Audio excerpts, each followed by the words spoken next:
In the high-profile Karen Reed murder trial, let's listen in. All right, Mr. Jackson. Thank you, Your Honor. Good morning, Officer Saraf. Good morning. Is there anything that you would like to change or amend or modify about your testimony yesterday that you thought about overnight? No.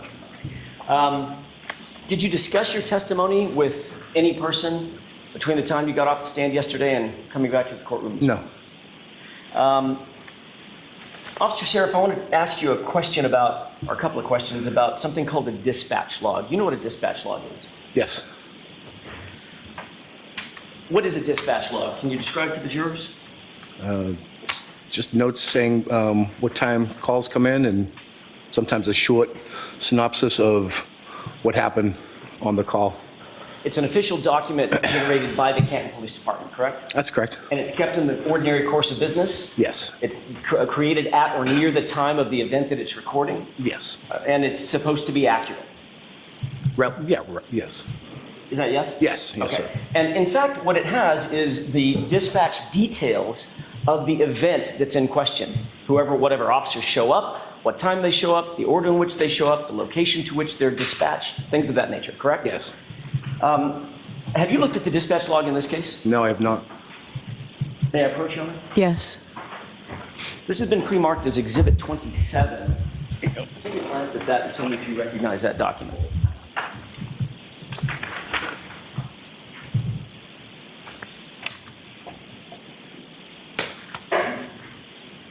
Yes, sir. How do you recognize it? It looks like the log in question.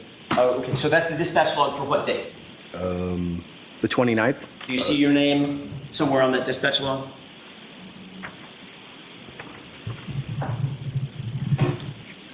Yes. To the right, one of the three officers that was called to the scene? Yes. And that looks like the dispatch log for the call out that you were testifying about yesterday, is that right? That's correct. May I approach you on it? Yes.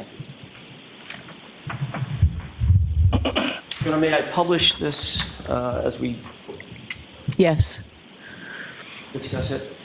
That is really small font. May I approach one more time? Yes. Yeah. This is not an eye contest. Thought it would not Eye pass. exam, I should say.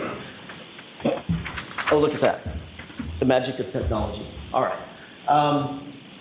You can either look up on the screen or look at the dispatch log that's in front of you. I'll try to look at the one on the screen, but my eyes aren't that great either. If you look to the right, there appear to be 3 entries for the dispatch of the officers that were on the scene about which you testified yesterday, correct? Yes, sir.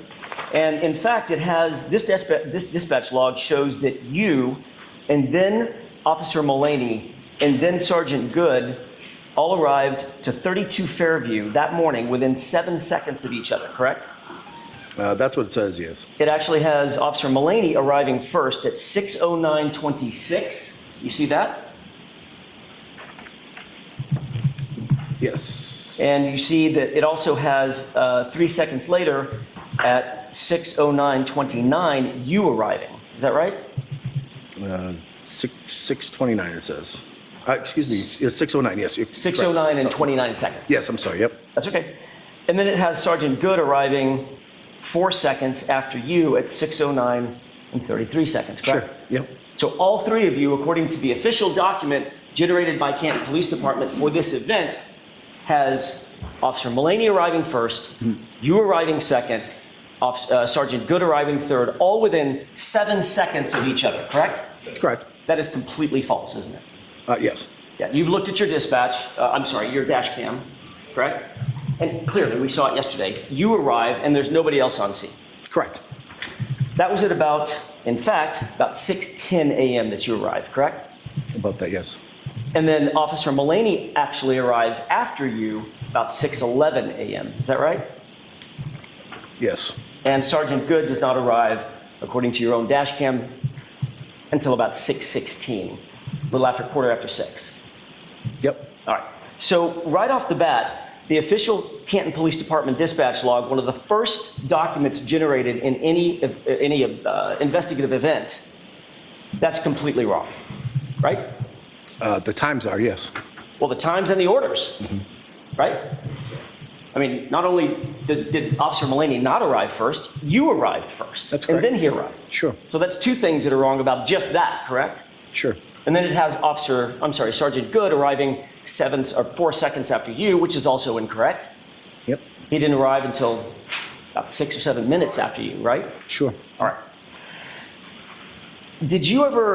Have you reviewed this document in the past? Yes?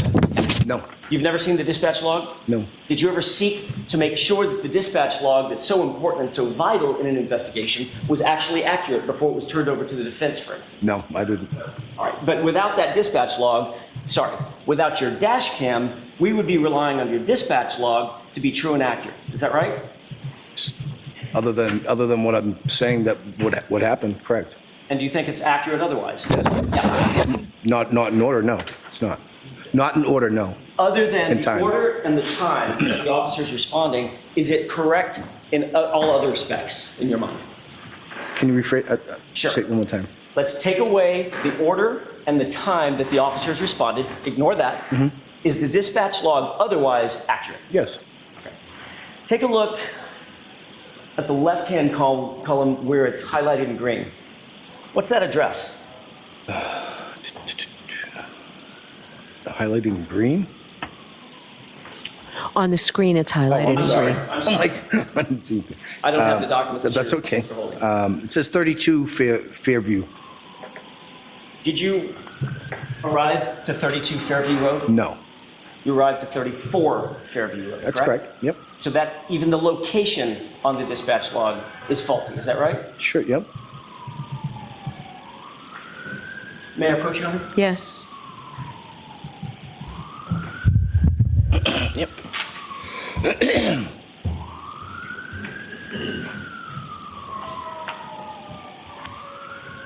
You testified at a grand jury in April of 2022, correct? I did. At that grand jury, do you remember telling the grand jurors what address you actually responded to? The lights, please. Don't recall. Probably what I said in the grand Would it jury. refresh your recollection if you took a quick glance Sure. at a copy of your grand jury testimony? May I approach you on it? Yes.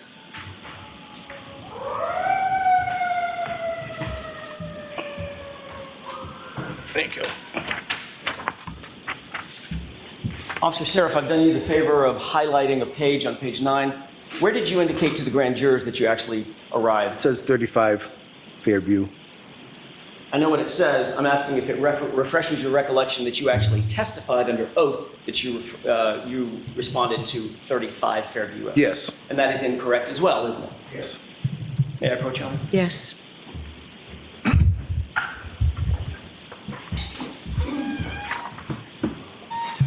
Have you reviewed any of the other officers' reports that relate to your dispatch out to the location that you've been testifying to? No, I did not. Did you ever review Sergeant Good's report? No. Are you aware that have you ever discussed with Sergeant Good that he wrote in his official report that you responded to 32 Fairview Road? No. And of course, we just talked about the fact that the dispatch log lists 32 Fairview Road and not 34 Fairview Road, correct? Correct. So none of the initial police reports, not the dispatch log, not your police report, apparently not Sergeant Good's, list 34 Fairview Road as the actual location where you responded that morning, correct? As far as I know, yes. Yes, sir. Was there an effort on your part or anybody else's, to your knowledge, to mask the actual address of Brian Albert's house as 34 Fairview Road? No. No. All those were just mistakes, Yes. over and over and over. Yes.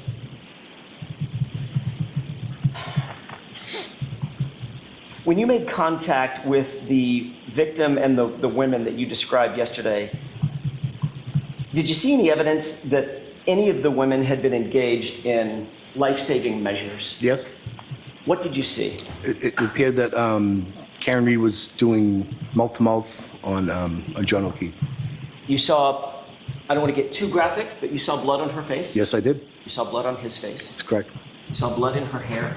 No, I didn't see anything. You didn't notice that? No, I didn't notice that. Okay.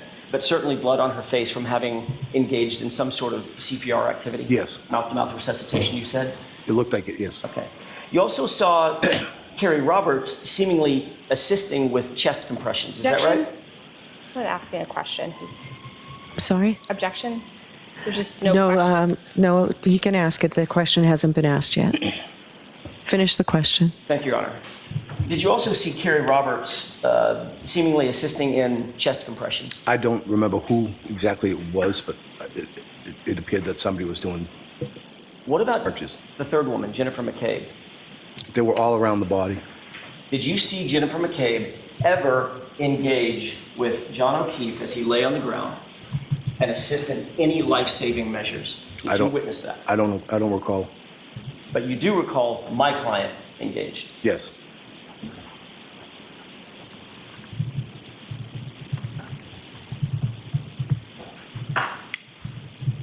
Isn't it true that Jennifer McCabe pulled you aside while my client and Carrie Roberts stayed with John O'Keefe and began engaging you in a conversation? Yes.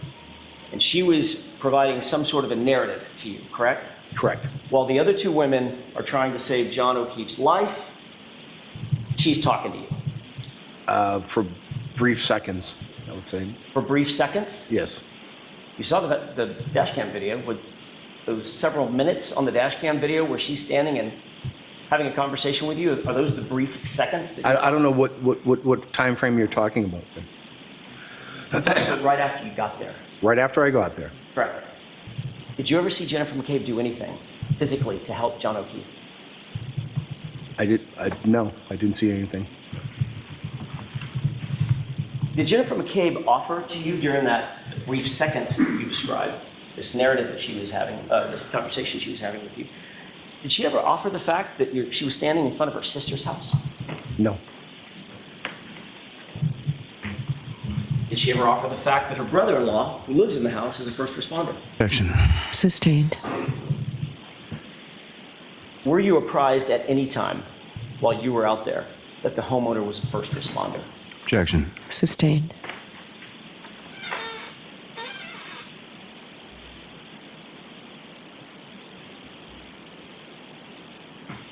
Based on your observations between Karen Reed and Jennifer McCabe, which one of those women appeared to be more focused on trying to save John's life in the moment? Objection. I'll allow it.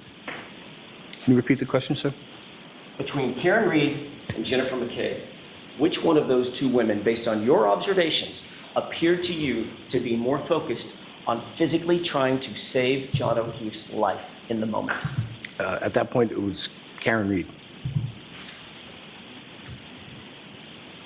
You would agree with me, Officer Saraf, that in any investigation, details matter, accuracy matters, correct? Sure. Reports are written in police investigations in order to memorialize observations, things heard, seen, experienced by the officers, correct? Yes. And generally speaking, you're trained to write those reports and memorialize those observations as quickly as possible so that things are fresh in your memory. Correct. You don't want to write a report about an incident that you respond to today, 2 years from now. No. As a matter of fact, you're trained exactly the opposite. When you respond to a scene, it's somewhat important, you need to get it down on paper as quickly as possible for detail and accuracy, right? Yes. You did, in fact, write a report, a supplemental report for this investigation where you laid out your observations of that morning, correct? That's correct.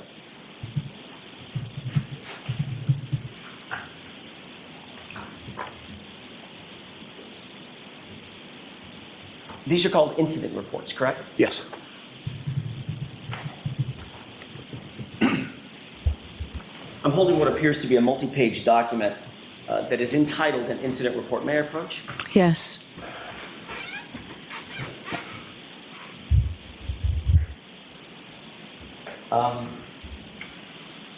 Take a look at the tabbed page. And tell me if you recognize what's on that page.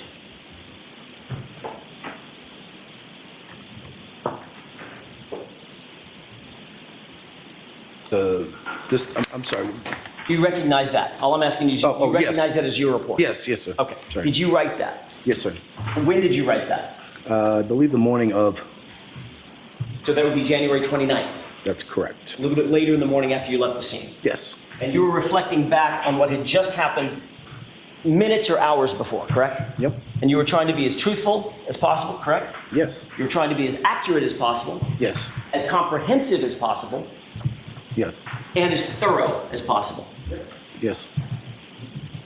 You wrote in that report, quote, Karen Reed kept screaming, "Is he dead? Is he dead?" She was severely distraught and not able to tell me what happened. Correct? That's correct. May I approach? Yes.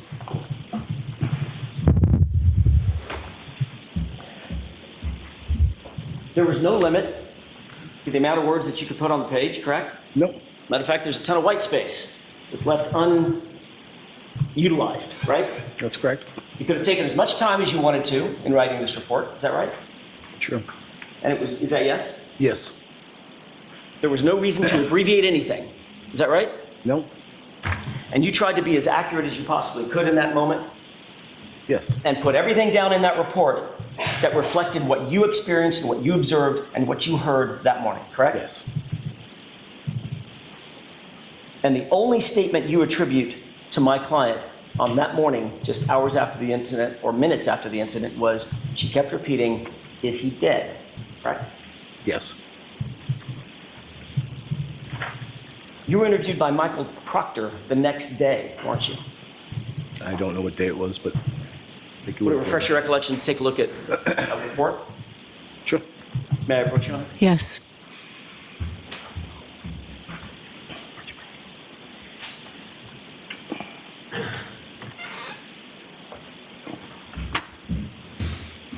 Take a look at that report that's dated March 15, but reflects an interview on January 30, and then tell me if you recognize it.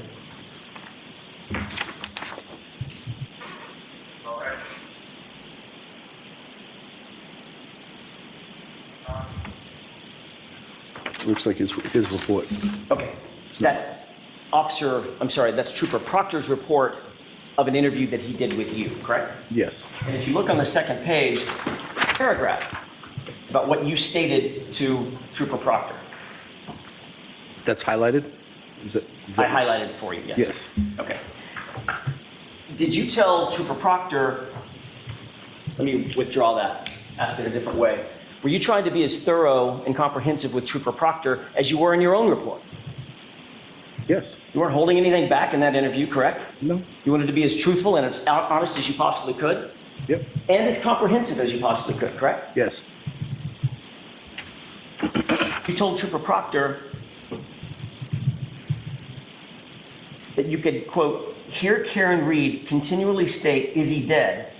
as the paramedics treated the victim. Officer Saraf then seen Karen inside her friend's vehicle, correct? Correct. So the only statement you attributed to my client the day after this incident was those three words, "Is he dead?" that she continually repeated. Is that right? Yes. Thank you. May I approach? Yes.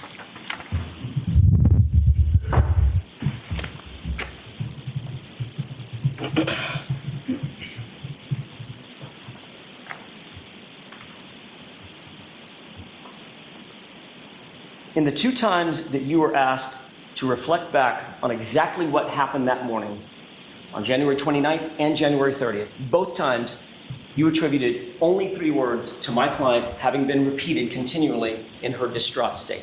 "Is he dead?" Right? Yes. And she wasn't saying that calmly, I'm assuming. No. Matter of fact, you used the word she was severely distraught. Is that right? That's correct. When you say severely distraught, we saw part of that on your dash cam.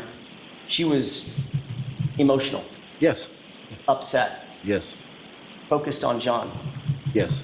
trying to save his life, Yes. and asking, what was the question that she asked? Is he dead? Over and over and over, correct? Correct.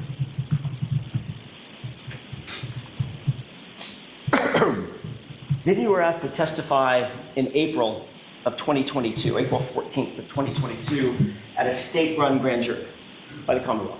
Yes. Matter of fact, Mr. Lally was the fine prosecutor who was asking you the questions, correct? Yes. Between the time you wrote your report on January 29th and you gave a statement officially on January 30th, between that time And when you testified in April of 2022, do you have any meetings with anybody from the Massachusetts State Police? No, Do you have any meetings with Mr. Lally? no, Did Mr. Lally put you on the stand without talking to you first? no, for this trial? Nope. I'm just, the dates in question are up to April 14th, 2022, that grand jury. I don't recall. You don't recall if you met with either Mr. Lally or any of his contemporaries to discuss your potential testimony? Not, I don't recall meeting with him for that, no. The one time I met with him in his office was a couple of weeks ago with this. In preparation for this testimony? Correct. But your testimony now is that he didn't meet with you or you did not connect with him to discuss your testimony before the April grand jury? I don't recall. When you did testify in that grand jury,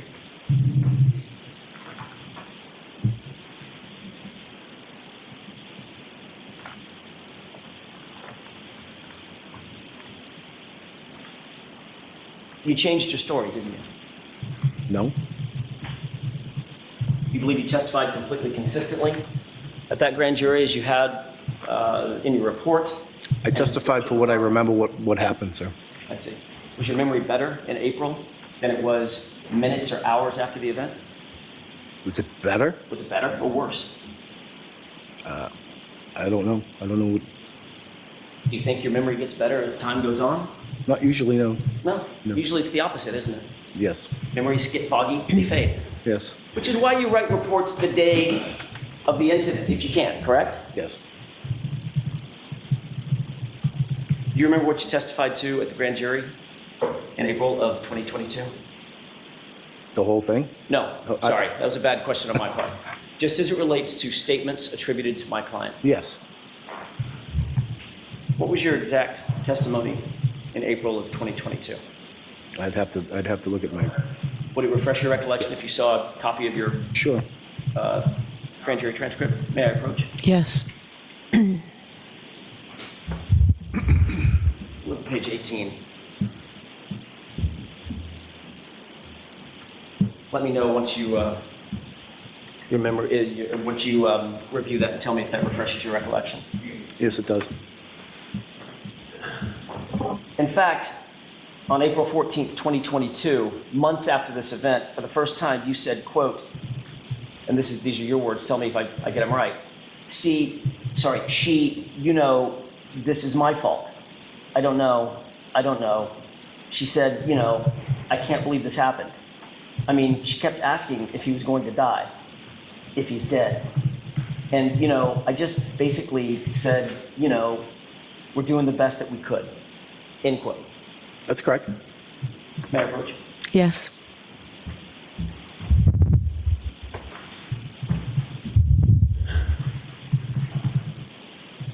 So in April of 2022, for the first time, you attributed the phrase, "This is my fault. I can't believe this happened," to my client, correct? That's correct.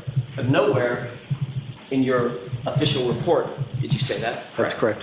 And nowhere in your interview with Trooper Proctor the next day did you say that. That's correct. You think that was a pretty important omission on your part? It was an oversight.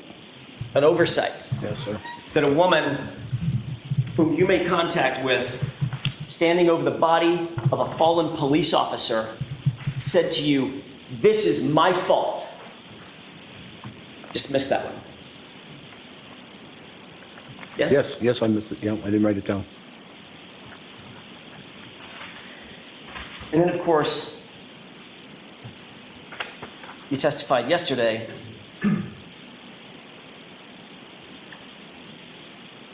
and your statement changed again, right? I don't. Remember what you said yesterday to these jurors? I don't remember word for word. Well, I wrote it down. Let's see if this helps. Yep. Yesterday you said, that my client said, quote, "It's all my fault. I did this," end quote. Yes. Remember that? Is that yes? Yes, sir. But you didn't say that at the grand jury, No. and you didn't say that to Trooper Proctor. No, sir. And you didn't put it in your report. That's correct.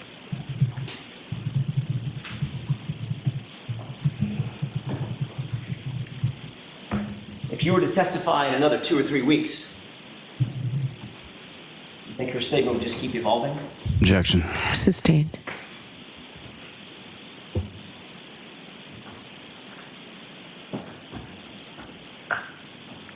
Now I want to shift gears for a second and talk about what Ms. Reed actually said that morning. You said that you've reviewed your dash cam video, correct? Once. Do you remember when you arrived, one of the first things out of your mouth was the question, what happened? Yes. That would be a natural question to Sure. ask. Yep. Trying to assess the scene and assess the situation. Absolutely. And you would want to listen closely to what that answer was, correct? Sure. Ms. Reed did in fact answer you, didn't she? I don't recall what she said. She said, quote, my boyfriend, I left him and he never came home, end quote. Correct? I don't know. I don't recall. You agree, we've already agreed, that details matter in any investigation. Absolutely. They certainly matter in this investigation, correct? Yes, sir.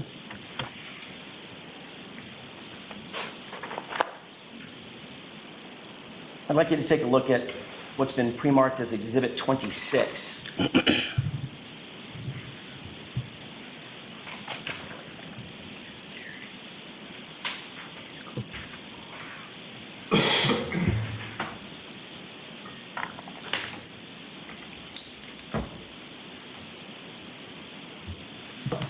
This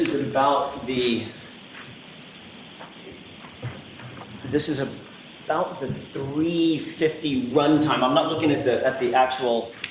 I'm not looking at the actual time of day over here. I'm looking at the runtime, which is down at the bottom.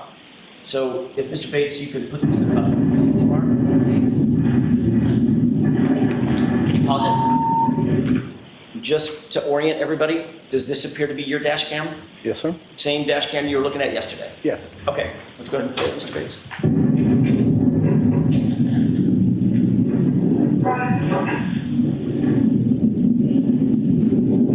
And pause it.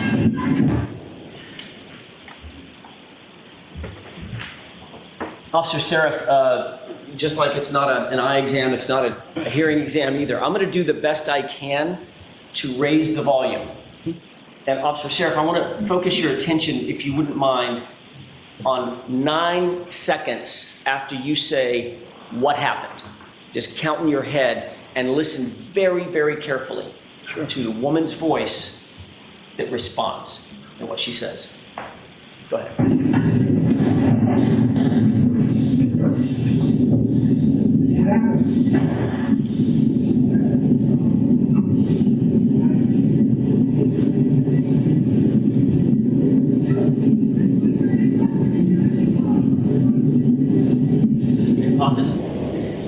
Very, very hard to hear. Have you listened to that before? No. Does it appear to you that she said, my boyfriend, I left him and he never came home? I couldn't understand anything. Okay. Let's replay it one more time.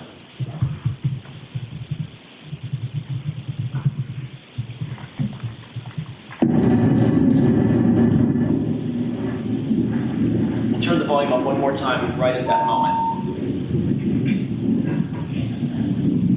Listen for a woman's voice just under. Sorry, I was asking Officer Saraf, please listen to, there's a din of noise, obviously, road noise, wind noise, etc. It's your dash cam, the audio from your dash cam. Once you close the door, listen very carefully, about 9 seconds after you say what happened, for a woman's voice and see if you can make out what that voice says. Sure. One more time.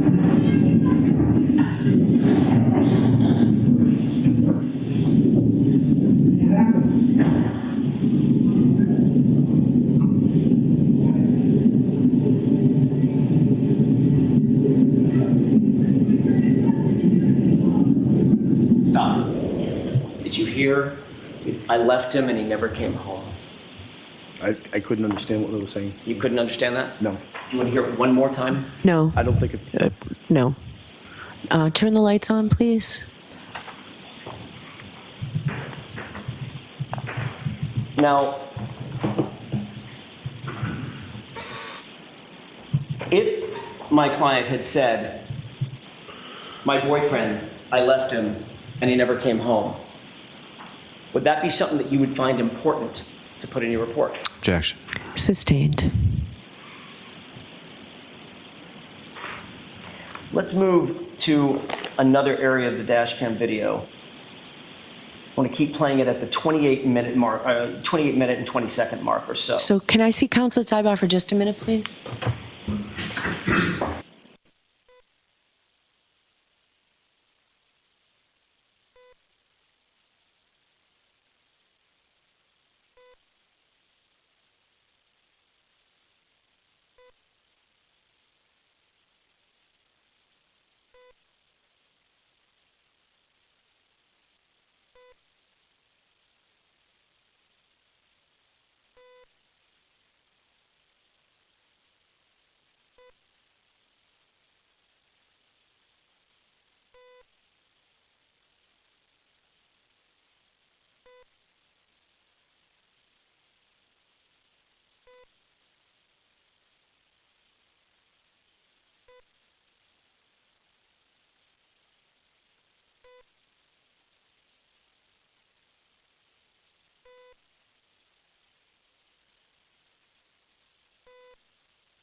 Do you recognize your dash cam video being on the left of the screen? yes, sir. Okay. Have you looked at Sergeant Good's dash cam video, which is squared up on the right side of the screen? No, You've never seen it? no. Okay. Does it appear to you that these are two different perspectives of the same scene? In other words, you see the car or the SUV on the left side of the screen right here, correct? Yes, sir. See that same SUV right there, correct? Yes, sir. Okay. Does that appear to be two different perspectives, two different angles? Yes. Of basically the same thing? Yes. Okay. I want to draw your attention to the individuals to the left of the SUV right here. There's a person wearing a hood with fur on it. Is that Carrie Roberts, to your memory? I don't know. Okay. There appears to be another person with a darker jacket standing just in front of that person with the hood and fur. You see that person? Yes. Okay. I'm going to ask you to focus on the person in the darker jacket. Sure. I believe, and the only reason I'm asking you to focus at this point is because I want to try to play this just once and see if you recognize what's depicted in the video. Sure. What I expect you may see is this person move out of sight behind the SUV, and then in the background, there's an SUV parked in the driveway. Pay special attention to that portion of the SUV and see if you see that person in the dark jacket pass from right to left in front of that SUV as if they're going to the house. Let's go ahead and play it.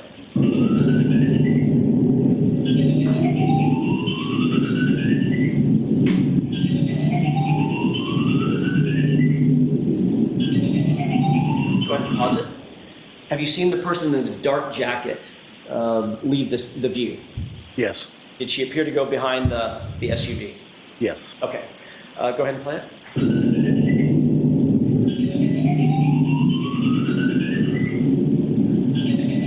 Go ahead and stop track. And now I'm going to ask to draw your attention to that car with snow on it. Pay special attention to that car as the film continues to run. Go ahead. Go ahead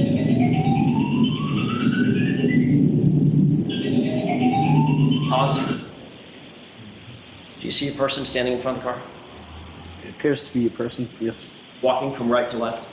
Yes. Would that be toward the house? Yes, it would be. Okay. And also, if you wouldn't mind switching your perspective, now you're looking more at the front of the house. Continue watching the film and see if you see that same person walking toward the house.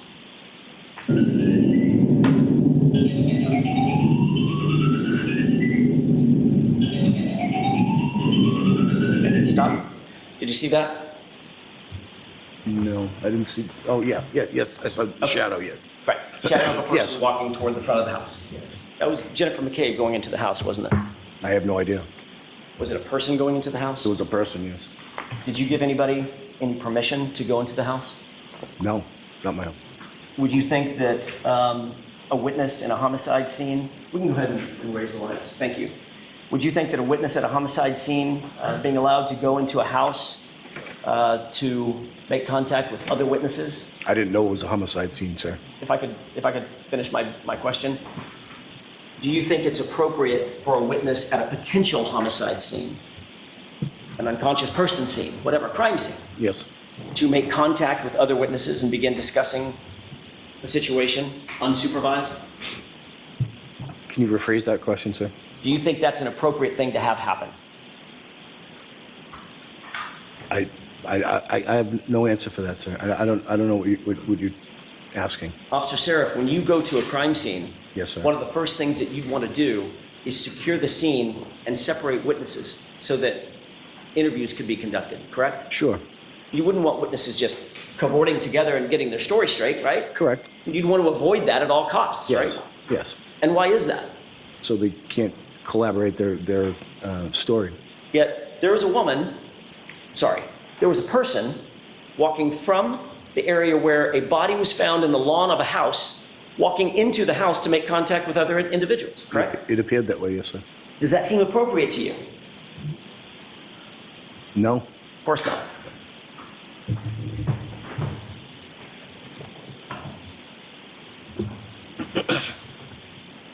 We've talked a bit about what you did and didn't hear at the scene from my client.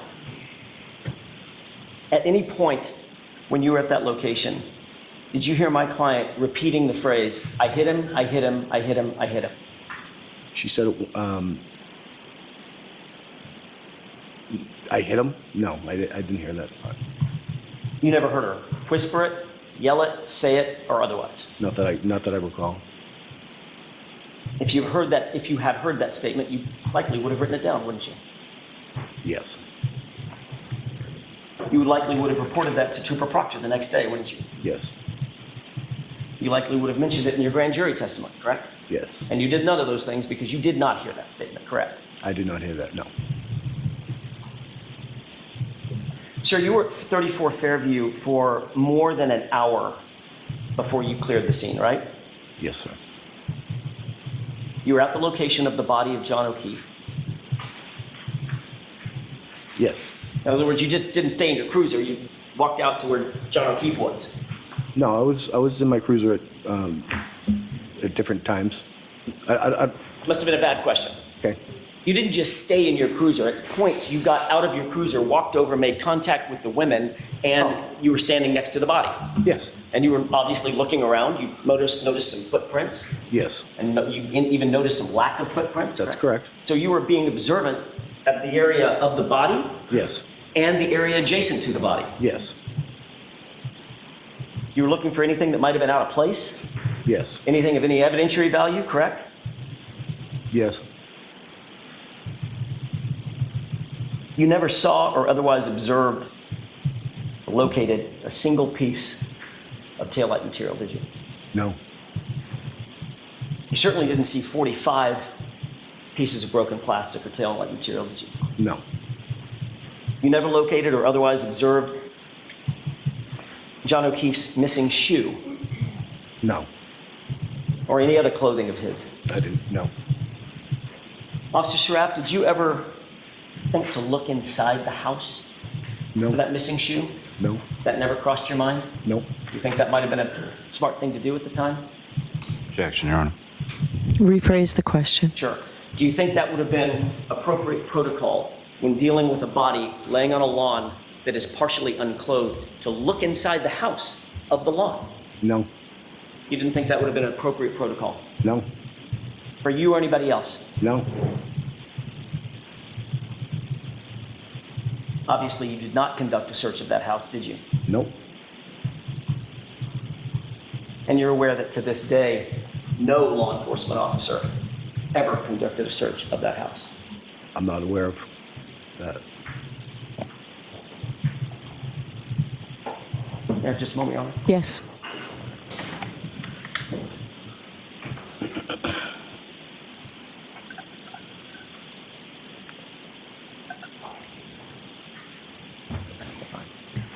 No further questions, Your Honor. Thank you. Anything, Mr. Lally? Briefly, Your Honor. Okay.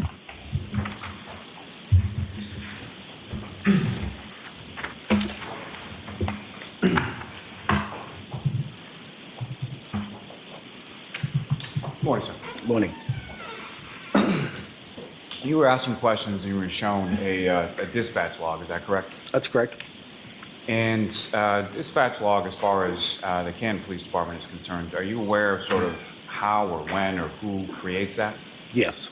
And can you explain to the jury sort of how that document sort of comes into being? So when a call comes in, an officer is at the desk, and usually the first thing they would do is dispatch, get people going to the scene, and get everybody rolling as far as if they need FD, police, whatever resources they need, and basically then type in what the call is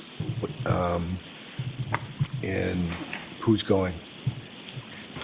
So fair to say it's more important to get assets allocated to a scene, especially in the case of an emergency, which is why someone's calling 911, than to ensure that the dispatch time is correct down to the second. Absolutely. Now,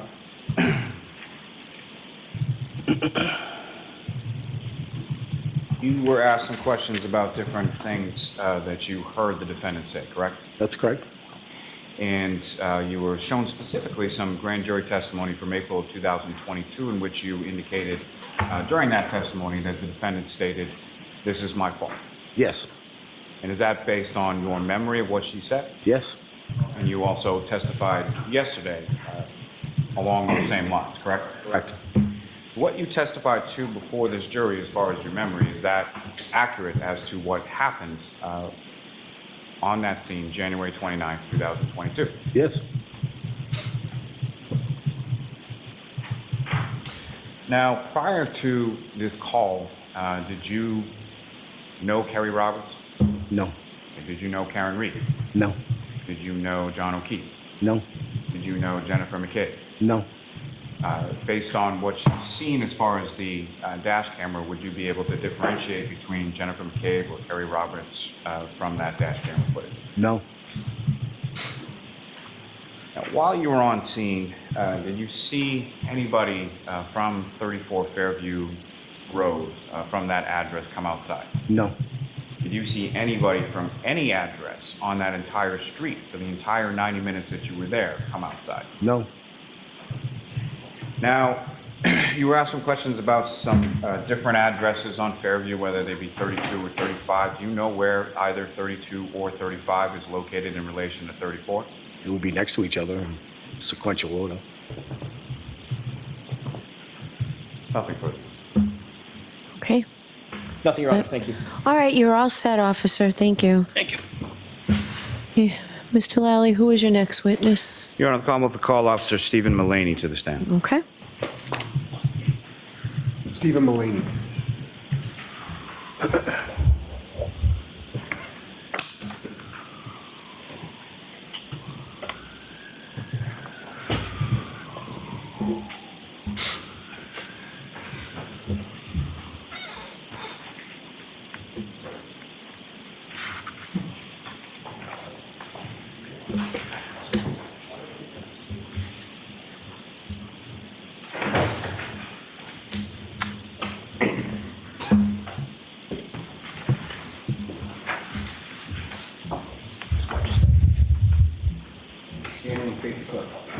raise your right hand. Do you solemnly swear the evidence you give to the court and jury in the case now and hearing should be truth, the whole truth, and nothing but the truth, so help you God? Yes. Thank you.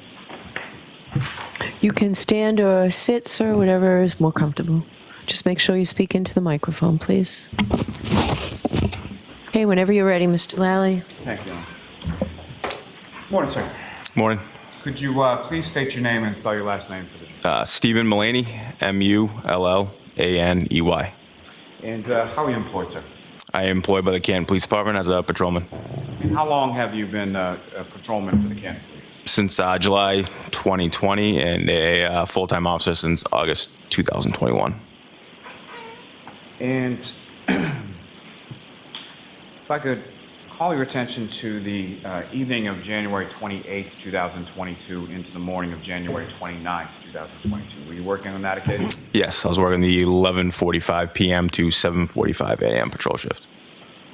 And were you dispatched to a call shortly after 6 a.m. on the 29th? Yes, I was. And where were you dispatched to, and what was that in regards? 34 Fairview Road for a unresponsive party.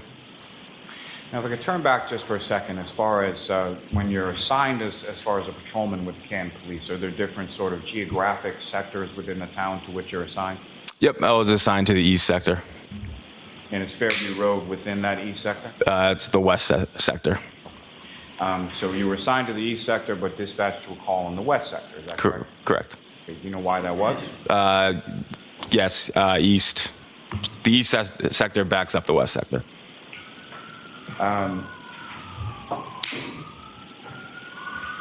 Prior to this, on the 28th, going into the 29th, were you Why aware? don't you hold on a minute for the... Okay? Go ahead, Mr. Lally. No, thank you.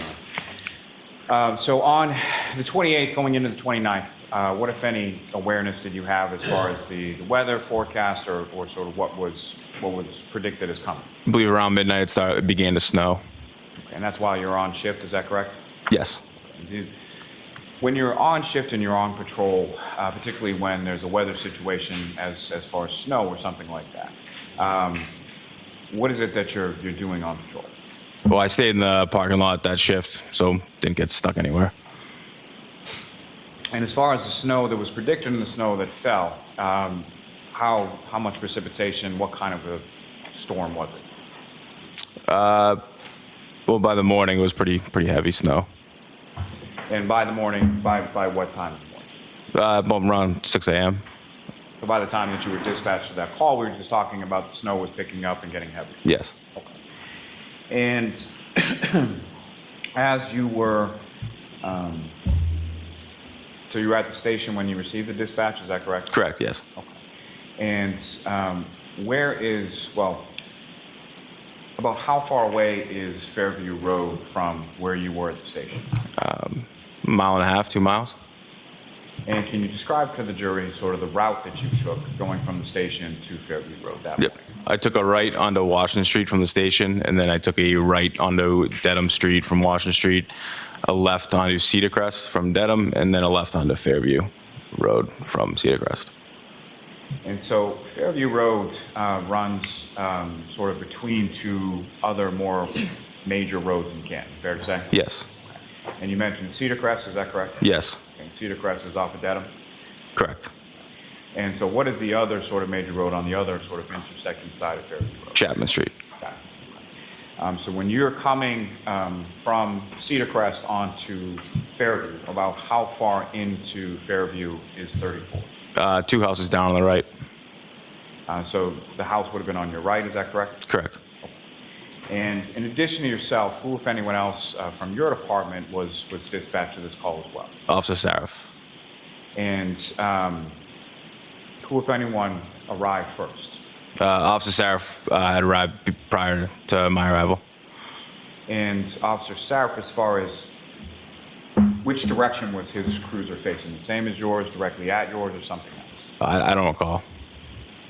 You recall seeing Officer Saraf during your en route time, sort of between the station and arriving on the scene? I do not know. Now, as far as when you're driving from the station to the scene, what, if anything, do you recall about sort of the road conditions, visibility, anything like that? Visibility was difficult. I don't exactly recall how far you could see, but it was definitely coming down. And at this point in time, on January 29th, just after 6 a.m., what is sort of the lighting conditions? Has the sun come up yet? Is it dark out, or what's going on? It was still dark out. And if you recall, what was sort of the vehicular traffic on the roadway between the station and your arrival on Fairview Road? I don't recall there being any traffic. Now, as far as when you are coming to the scene, do you recall whether or not you had to activate sort of your lights or your sirens or anything like that? I believe I would have used the blue lights. You recall using sirens?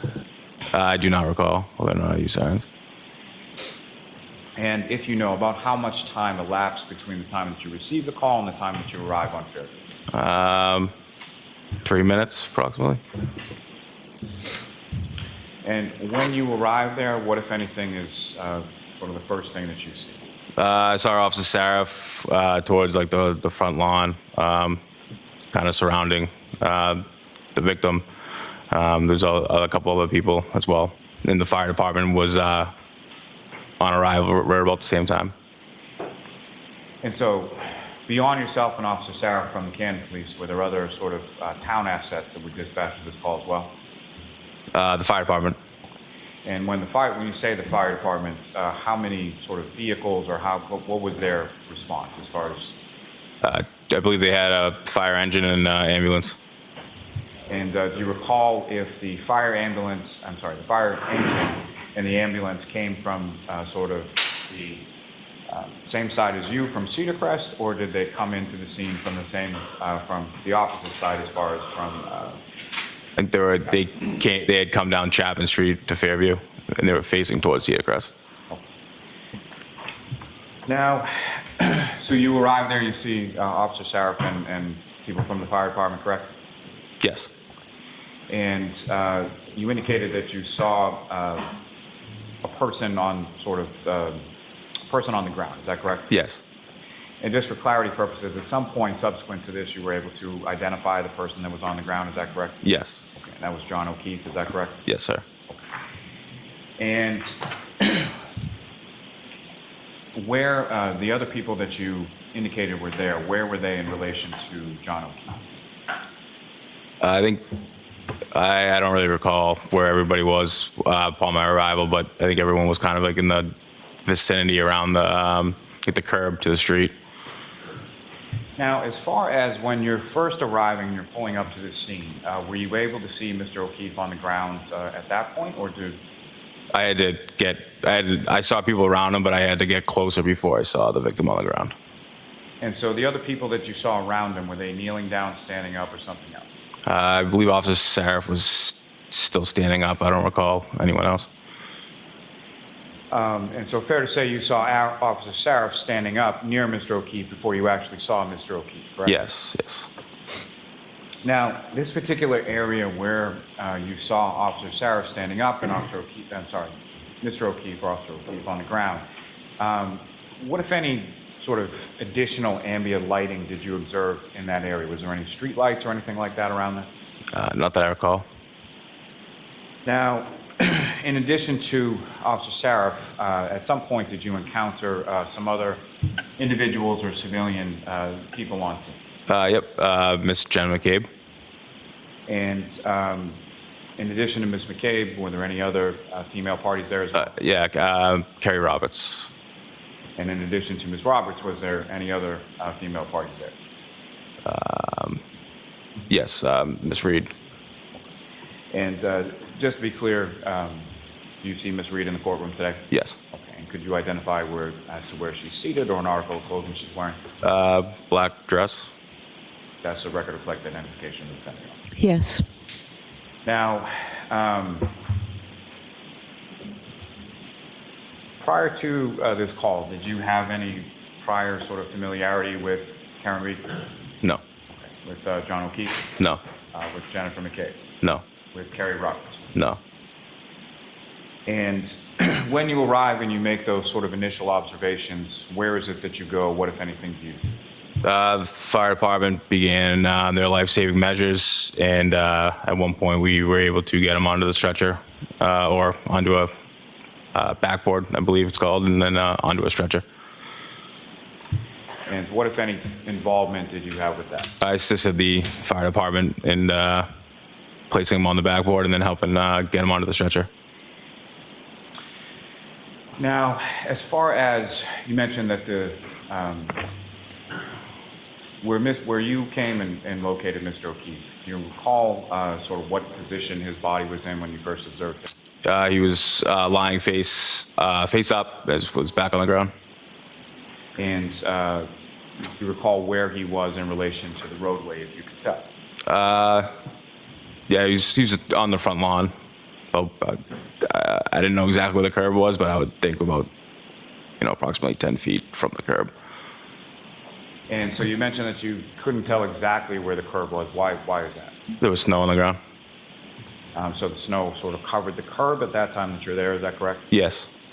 But you approximate he was about 10 feet into the lawn. Yeah. And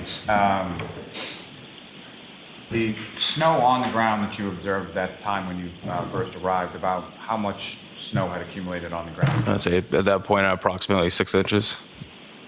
And what, if any, snow did you observe on any part of Mr. O'Keefe's body when you first saw him? There was really no snow, but you could tell that he had been in the conditions. It was almost as if it was like water, kind of like frozen on kind of to his face. And did you make any observations, or what, if any, observations did you make beyond his face as far as sort of the rest of his body? I don't recall really any other observations. Do you recall how he was dressed? I do not. Do you recall what, if any, snow was on any other part of his body? I do not. Now, as far as Mr. O'Keefe was concerned, what, if any, observations did you make as far as any injuries to Mr. O'Keefe at that initial time? I did not recall any injuries. So nothing stood out to you, is that correct? No, correct. And you assist the fire department getting him onto a backboard, correct? Yes. And where did Mr. O'Keefe go from there? To the ambulance. And did you go to the ambulance as well? Not that I recall, no. So fire department sort of takes over care of Mr. O'Keefe at that point. Yes.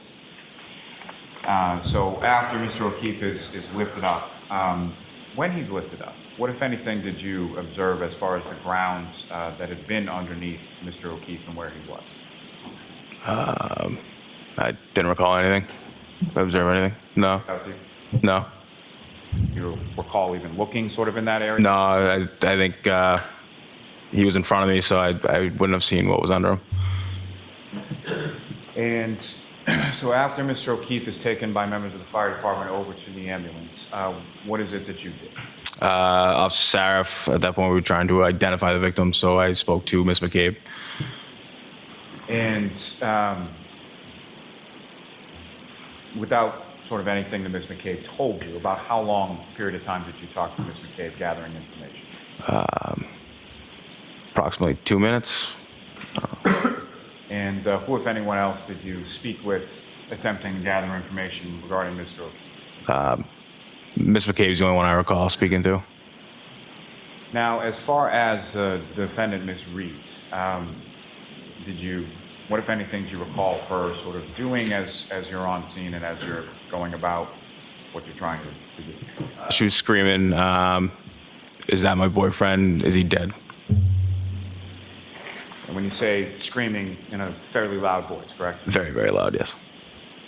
And as far as that sort of phraseology, as far as is he dead, how many times was that something she said? Once, more than once, or something else? Repeated many times. And with the same sort of volume that she had said it with, as you described the first time? Yes.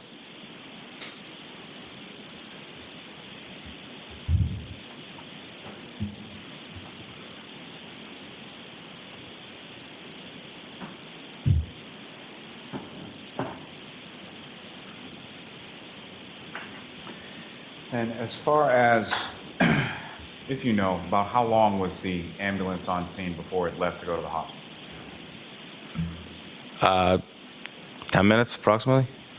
Do you know what hospital it went to? Good Samaritan. And after the ambulance left and went to the hospital, where did the three women that you're talking about, being the defendant, Ms. McCabe, Ms. Roberts, where did they go? I believe they left the scene. So did you have any, or what if any conversation did you have with any of them following that? None.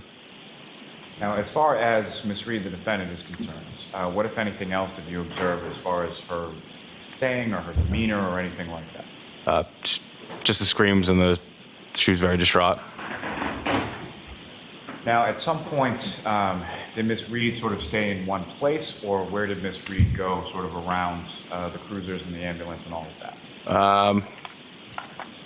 I believe she went into one of the vehicles. I don't know if it was a cruiser or one of the cars. Just stay warm. And the other two women that were with her, as far as Ms. McCabe, Ms. Roberts, were they in the same general vicinity as the defendant, or were they separated, if you recall? I don't recall.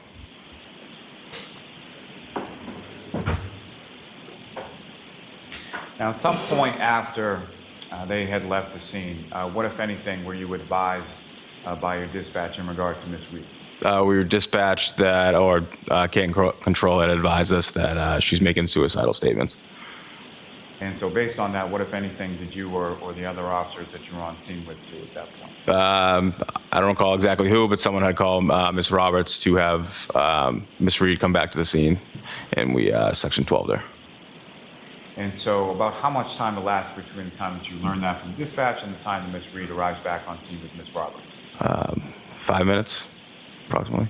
Now, you mentioned that there may have been other officers on scene, correct? Yes. So in addition to yourself and Officer Saraf, who, if anyone else from your department, arrived on scene while you were there? Sergeant Good arrived, Sergeant Lank at the time, and Lieutenant Gallagher.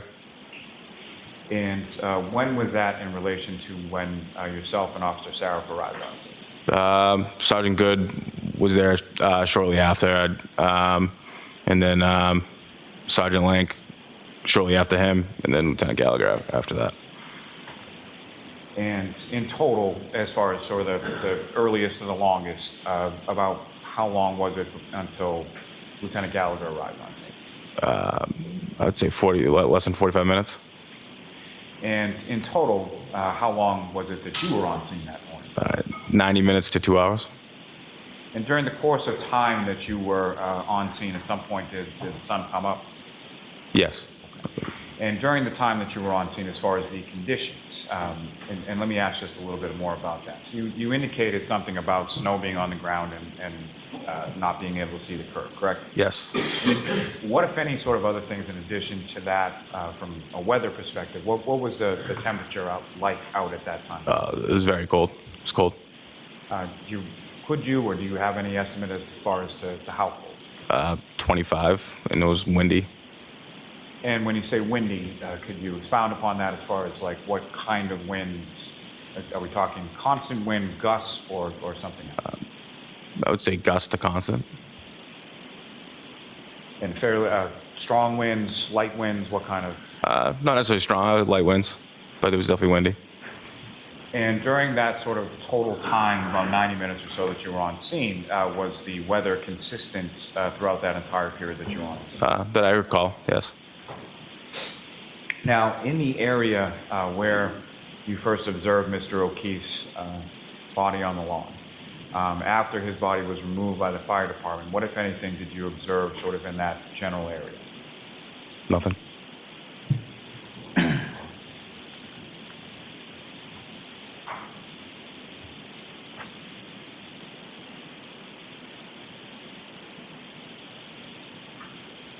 Now, again, you said that Ms. Reed was brought back to the scene or around Fairview Road at the same time by Ms. Roberts, correct? Correct.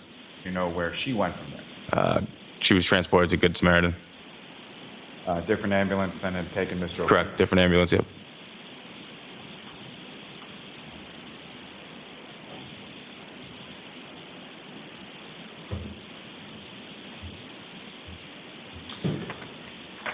Now, as far as Mr. O'Keefe was concerned, you assisted getting him onto the backboard, is that correct? Yes. Did you also assist getting him onto the stretcher? Yes. And beyond sort of the visual observations that you made, did you have occasion to, in that process, have any sort of tactile observations? Did you come into contact with Mr. O'Keefe's body at any point? No. Beyond what you've already testified to, did you make any other observations at any point of Mr. O'Keefe, his body, or any injuries? No, not that I recall.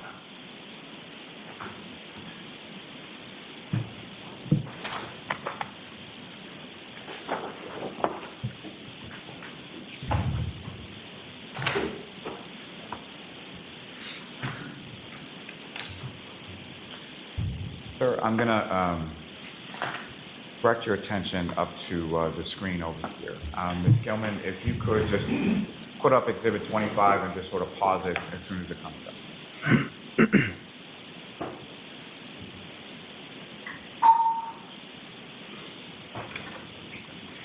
So, Officer Melany, I'm directing your attention to the screen and what's been marked as Exhibit 25. Generally speaking, what's depicted up on the screen here, is that consistent with what you recall as far as the conditions when you were responding to Fairview Road that morning? Yes. Thank you, Ms. Gilman. If I could ask for Exhibit number 3. Yes. I'm sorry. Exhibit number 9. That's my fault.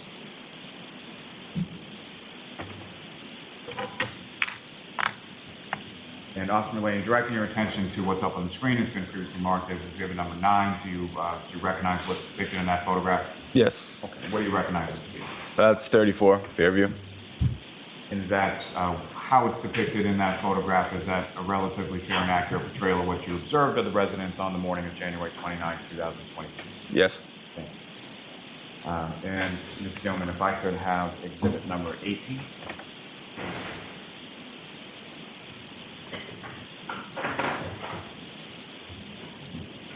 And again, Officer Melany, what's up on the screen? Do you recognize what's depicted in Exhibit 18?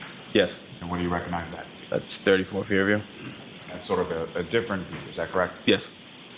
Now, with regard to the residents, if I'm standing on the street and I'm facing the residents as in the previous photograph, the area of the lawn where you first observed Mr. O'Keefe laying on his back with his face up, would that be to the left of the residence, the right of the residence, or dead center, or something else? Left.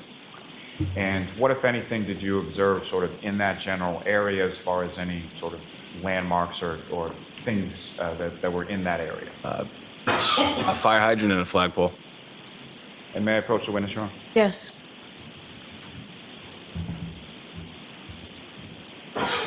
So, sir, using this, and I'm going to try not to blind anybody. This is a laser pointer. Basically, just push that button there and it comes up. Okay.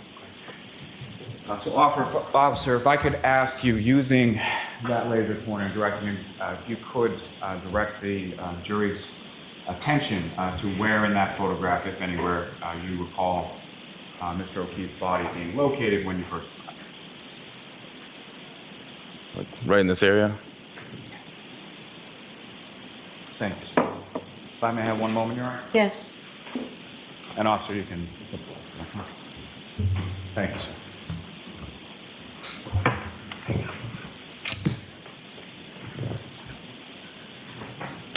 I have no further questions for this witness, Your Honor. All right, cross-examination. Thank you, Your Honor.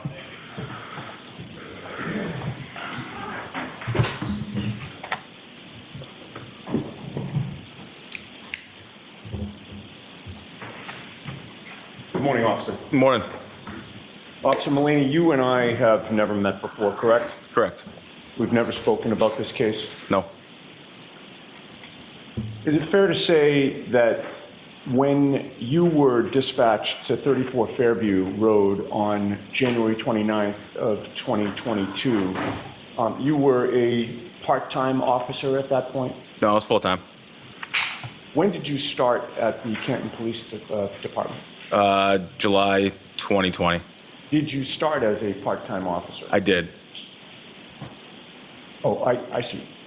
I misunderstood your testimony. You actually became full-time in August of 2021. Correct, sir, yes. All right, so you had been full-time at that point for about 6 months when you received this call, correct? Yes, sir. And it's fair to say that you were the junior officer on scene? Yes, it is.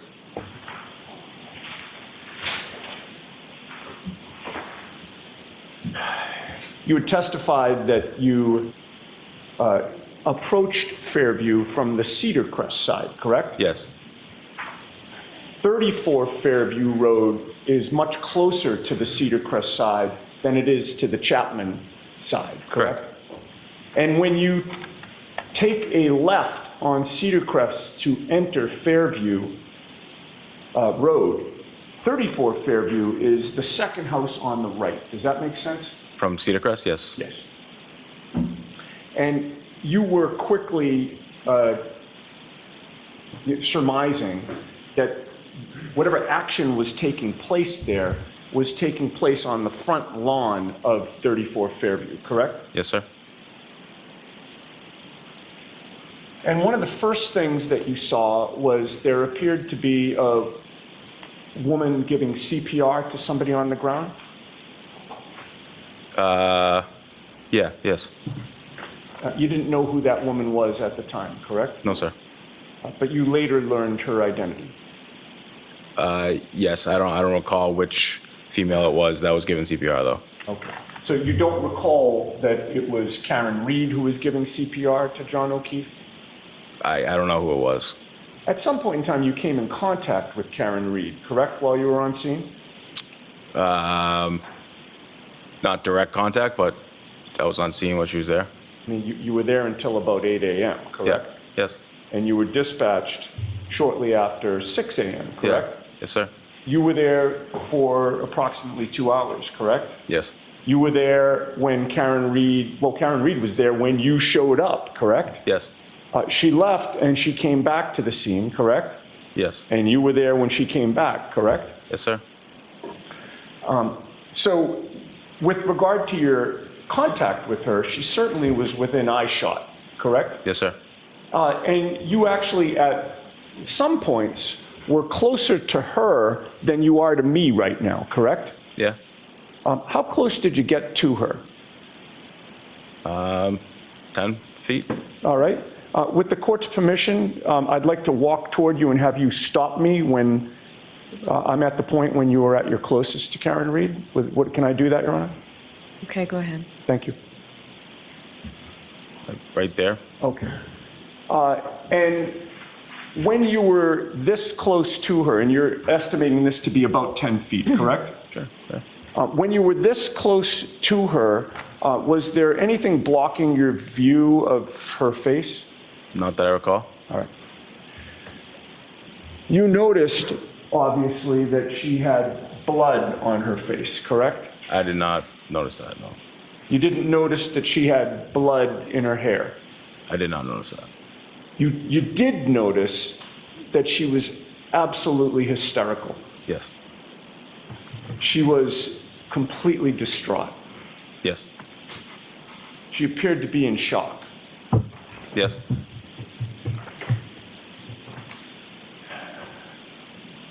And there was a contrast between that demeanor that you observed with regard to Karen Reed and the demeanor of one of the other women on scene, Jennifer McCabe, was there not? Can you kind of explain further? Sure. Karen Reed was screaming, correct? Yes. She was yelling, correct? Yes. She was hysterical and distraught, correct? Yes. Jennifer McCabe was not. Correct. And you actually had more contact, direct contact with Jennifer McCabe that morning, correct? Yes. And you spoke to Jennifer McCabe for a good 2 minutes, correct? Yes, sir. Face to face. Yes, sir. You were closer to Jennifer McCabe than you ever got to Karen Reed, correct? Yes. You were able to observe her demeanor. Yes. You were able to hear her tone of voice. Yes. You were able to hear how loudly she was speaking, correct? Yes. You were able to hear how quickly she was speaking. Yes. During those 2 minutes that you were face to face closer to Jennifer McCabe, she was not screaming, correct? Correct. She was not yelling. Correct. She was not hysterical. Correct. She was not distraught. Yes. She was calm. Correct. Objection, Your Honor. I'll allow it, but let's move on. Jennifer McCabe didn't have any blood on her face, correct? No. And you didn't see any blood in Jennifer McCabe's hair, correct? No. Now, with regard to what you heard Karen Reed scream that morning, I just want to make sure I get your testimony correct. I believe on direct examination, you stated that she kept repeating two phrases, one being, "Is he dead?" and the second being, "That's my boyfriend," correct? Yes. And how many times do you think that she repeated those two phrases? It's quite a bit, more than 10. Okay. Like almost too many times to count, really. Yeah, yes, sir. And each time she said, "Is he dead?" what was her tone of voice? She was screaming very loudly. Each time she said, "Is that my boyfriend?" what was her tone of voice? Same. And you got there not long after Officer Saraf, correct? Correct. In any of during the time, let me strike that, during the time that you were on scene and you heard Karen Reed screaming and yelling in this distraught and hysterical manner, you never once heard her say, "I did it," correct? I did not. You never once heard her say, "It's my fault," correct? I did not. You never once heard her say, "I hit him, I hit him, I hit him," correct? I did not. If you had heard any of those statements, you would have recognized that those would have been important to note, correct? Yes, sir. And you would have noted those in your police report, obviously, correct? Yes. Because you know that when you're drafting a police report, you want to include all the important details, correct? Yes, sir. And you want to be precise and accurate, correct? Yes. And so you didn't put those statements in your report because you never heard those statements come out of Karen Reed's mouth. Yes, sir. Now, while you were on scene, at some point in time, you were asked to participate in a search for evidence on that front lawn, were you not? I was standing by. I didn't directly search for anything that I recall. All right, and when you say you were standing by the area where John O'Keefe's body had been, Yes. correct? And how close were you to that area? I was like right off the curb at that point on the street. How many feet from where the body had been? 10 to 12 feet. 15 Okay, so feet. maybe about the same distance as when I walked toward you, around that distance? Yeah. Yes, sir. And how much time did you spend around that distance from where John O'Keefe's body had been? I don't recall. You were there for 2 hours, correct? Yes. So is it fair to say that you were sort of in and around that area multiple times during that 2 hours? Yes. Did you ever see anybody put up any crime scene tape at all? I don't recall that. You recall other officers sort of searching that area, correct? Yes. And while you were near that area, you were certainly paying attention to it, correct? Yes. Did you see officers use any equipment to clear some of the snow in that area? Yes, sir. What did you see? There was a leaf blower. Where did that leaf blower come from? I don't know. Who had the leaf blower? I believe it was Lieutenant Gallagher. When did Lieutenant Gallagher arrive on scene? About 45 minutes after I did, approximately. I don't recall the exact time. And how big was that leaf blower? Not too big. It was Was it handheld or was it something that you push? handheld. And who used the leaf blower? Lieutenant Gallagher, At what area or on what area did he use that leaf blower? the front lawn. And would that have been around the area where John O'Keefe's body had been? Yes. And you were watching him as he did that, correct? Yes. What other officers were in that area sort of watching what was going on or participating in the search for what was going on? Don't necessarily recall where everybody was, but I believe it would be Sergeant Lank and Sergeant Good. And they were superior officers, correct? Correct. And you understood that these brother officers of yours were looking for evidence, right? Yes. They were looking for clues about potentially what had happened to John O'Keefe, correct? Yes. And you were paying attention too as they were doing their work, correct? Yes. You were looking for anything that might have been out of place, correct? Yes. If there was something large there that didn't appear to, be appropriate for a front lawn, you would have made note of that, correct? Yes. And if there was something small there, you would have still made note of that if it didn't appear to belong on a front lawn, correct? Yes.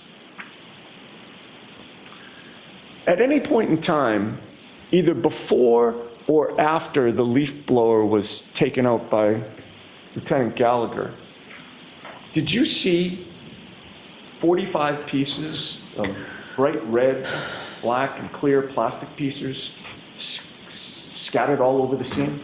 I did not. Did you find or see even one piece of broken plastic? I did not.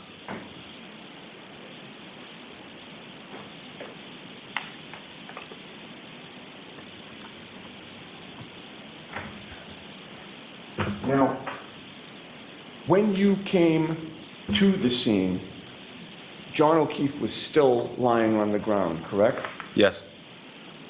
Did you see whether or not there were any blankets on scene? No.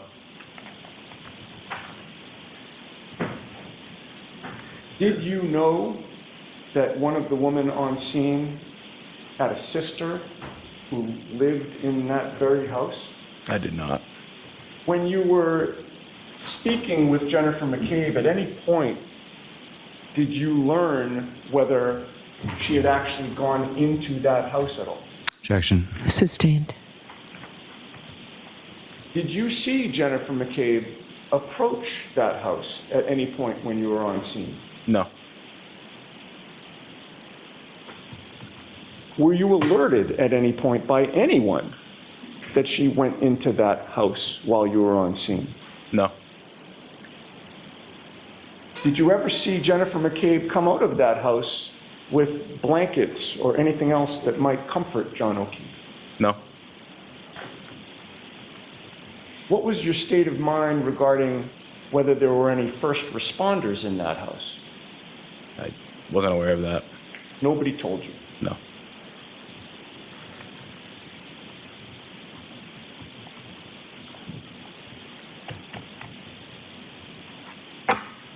You had testified that at one point you saw Karen Reed being escorted into a motor vehicle, Yes. and that was one of the women on scene, her motor vehicle?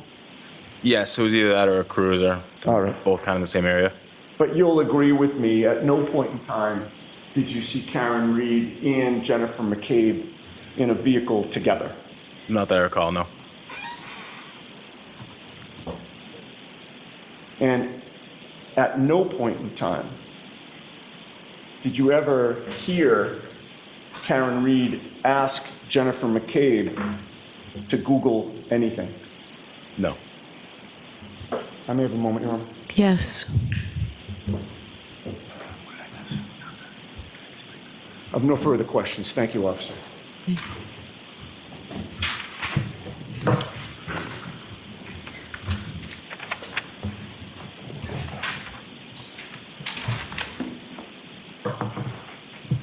So, Officer Melany, you've been to other scenes in which there is a deceased person on scene, family members or friends around? Yes. And of those other scenes, does everybody who's a friend or a family member of the person who is injured or deceased, do they all react the same? No.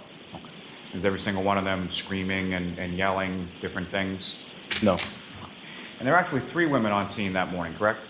Yes. Okay, so there was Jennifer McCabe, there was the defendant, Miss Reed, and there was Kerry Roberts, correct? Correct. And did you see any blood on Miss Roberts' face or hair? No. Okay, was she screaming and yelling things and moving around the scene? No. Now, as far as the residence in 34 Fairview Road, did you see anybody go in or come out of that residence during the time that you were on scene? No. And as far as any of the other residences on the entire rest of the street, did you see any of the neighbors or anybody else come outside at any point in time? I did not.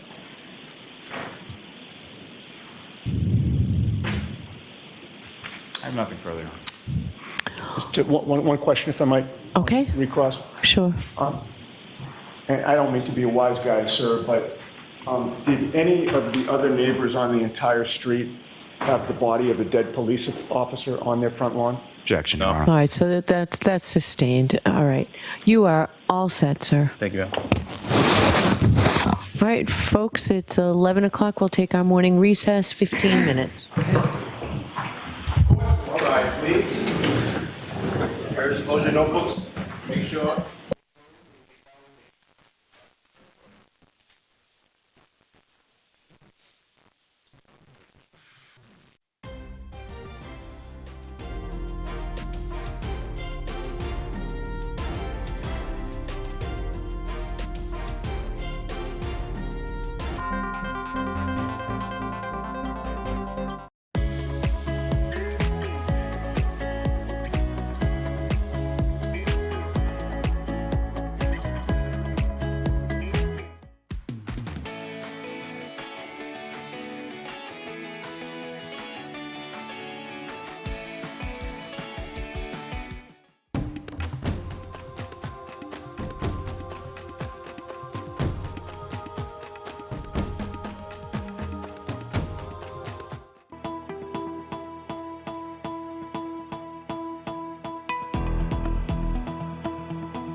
The Bruins are back at the Garden tonight. They are looking to move on to the next round of the playoffs, and the Celtics dealing with an injury after beating the Heat in Miami. WBZ's Levin Reed is here to break it all down for us, Lev. Hey, Brianna, and the Celtics move a step closer to closing out the Heat. That's the good news, but the bad news, Kristaps Porzingis with a calf strain.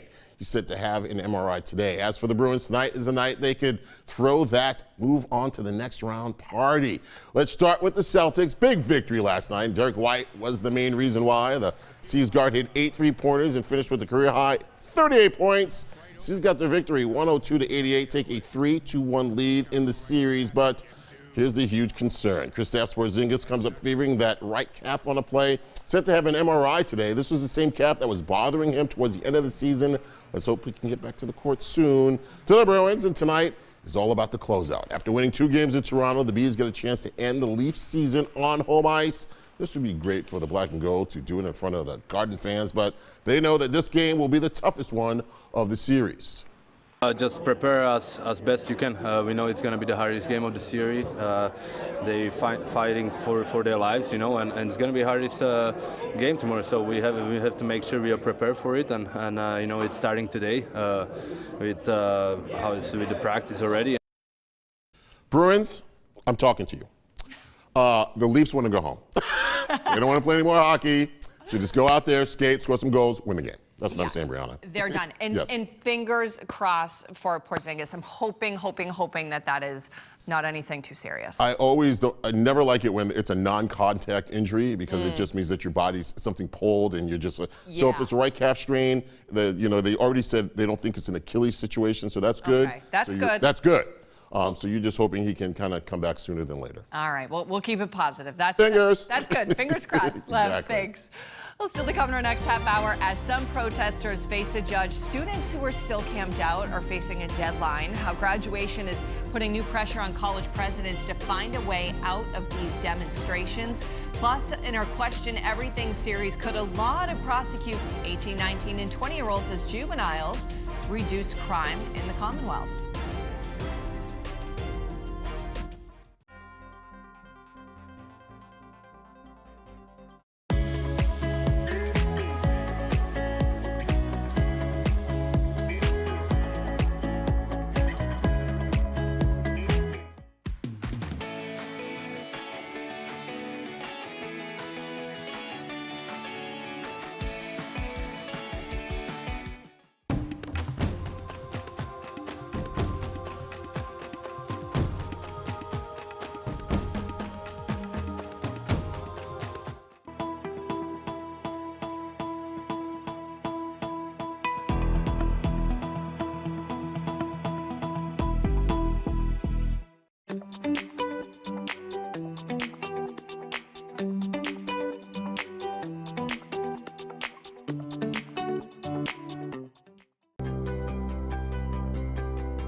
Colleges are putting the pressure on protesting students, saying the encampments have to go before graduation. Welcome back, everyone. I'm Brianna Pitts. Commencement is coming up fast, and universities should be preparing to welcome families to campus. But as WBZ's Christina Hager shows us, first they need to figure out a way to end these demonstrations.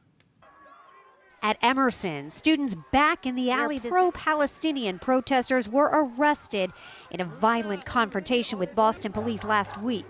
Meanwhile, at Tufts, the administration joined a string of universities now pressuring protesters to clear out in time for graduation. With commencement coming, I understand a lot of seniors are feeling mixed opinions about it. In a statement, Tufts leaders wrote, "Now the encampment must end, ideally peacefully and voluntarily, so we can prepare the campus for commencement." People are feeling harassed. It's important to hear them out. This is what the alternative could look like. People protesting at Northeastern in court after overnight arrests this weekend. The school citing threats made against Jews, though some say they were shouted by opposition protesters. At MIT, protesters dancing after this message from the president. We are open to further discussion about the means of ending the encampment, but this particular form of expression needs to end soon.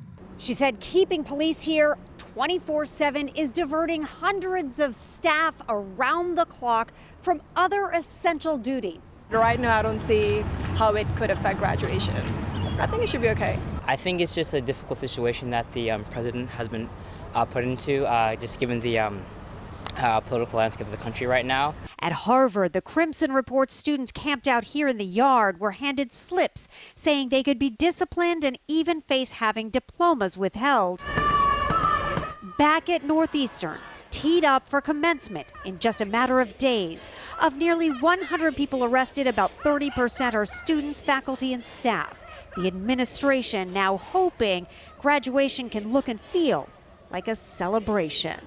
Christina Hager, WBZ News. Well, a driver is facing OUI charges after a wild crash outside of a Bellingham ice cream shop. Surveillance video shows a red pickup truck veering off of Pulaski Boulevard. It smashes into a sign outside of Chevy's ice cream parlor on Sunday, and the truck just missed a parked SUV. A family with an infant was inside. Came to a stop against a fence.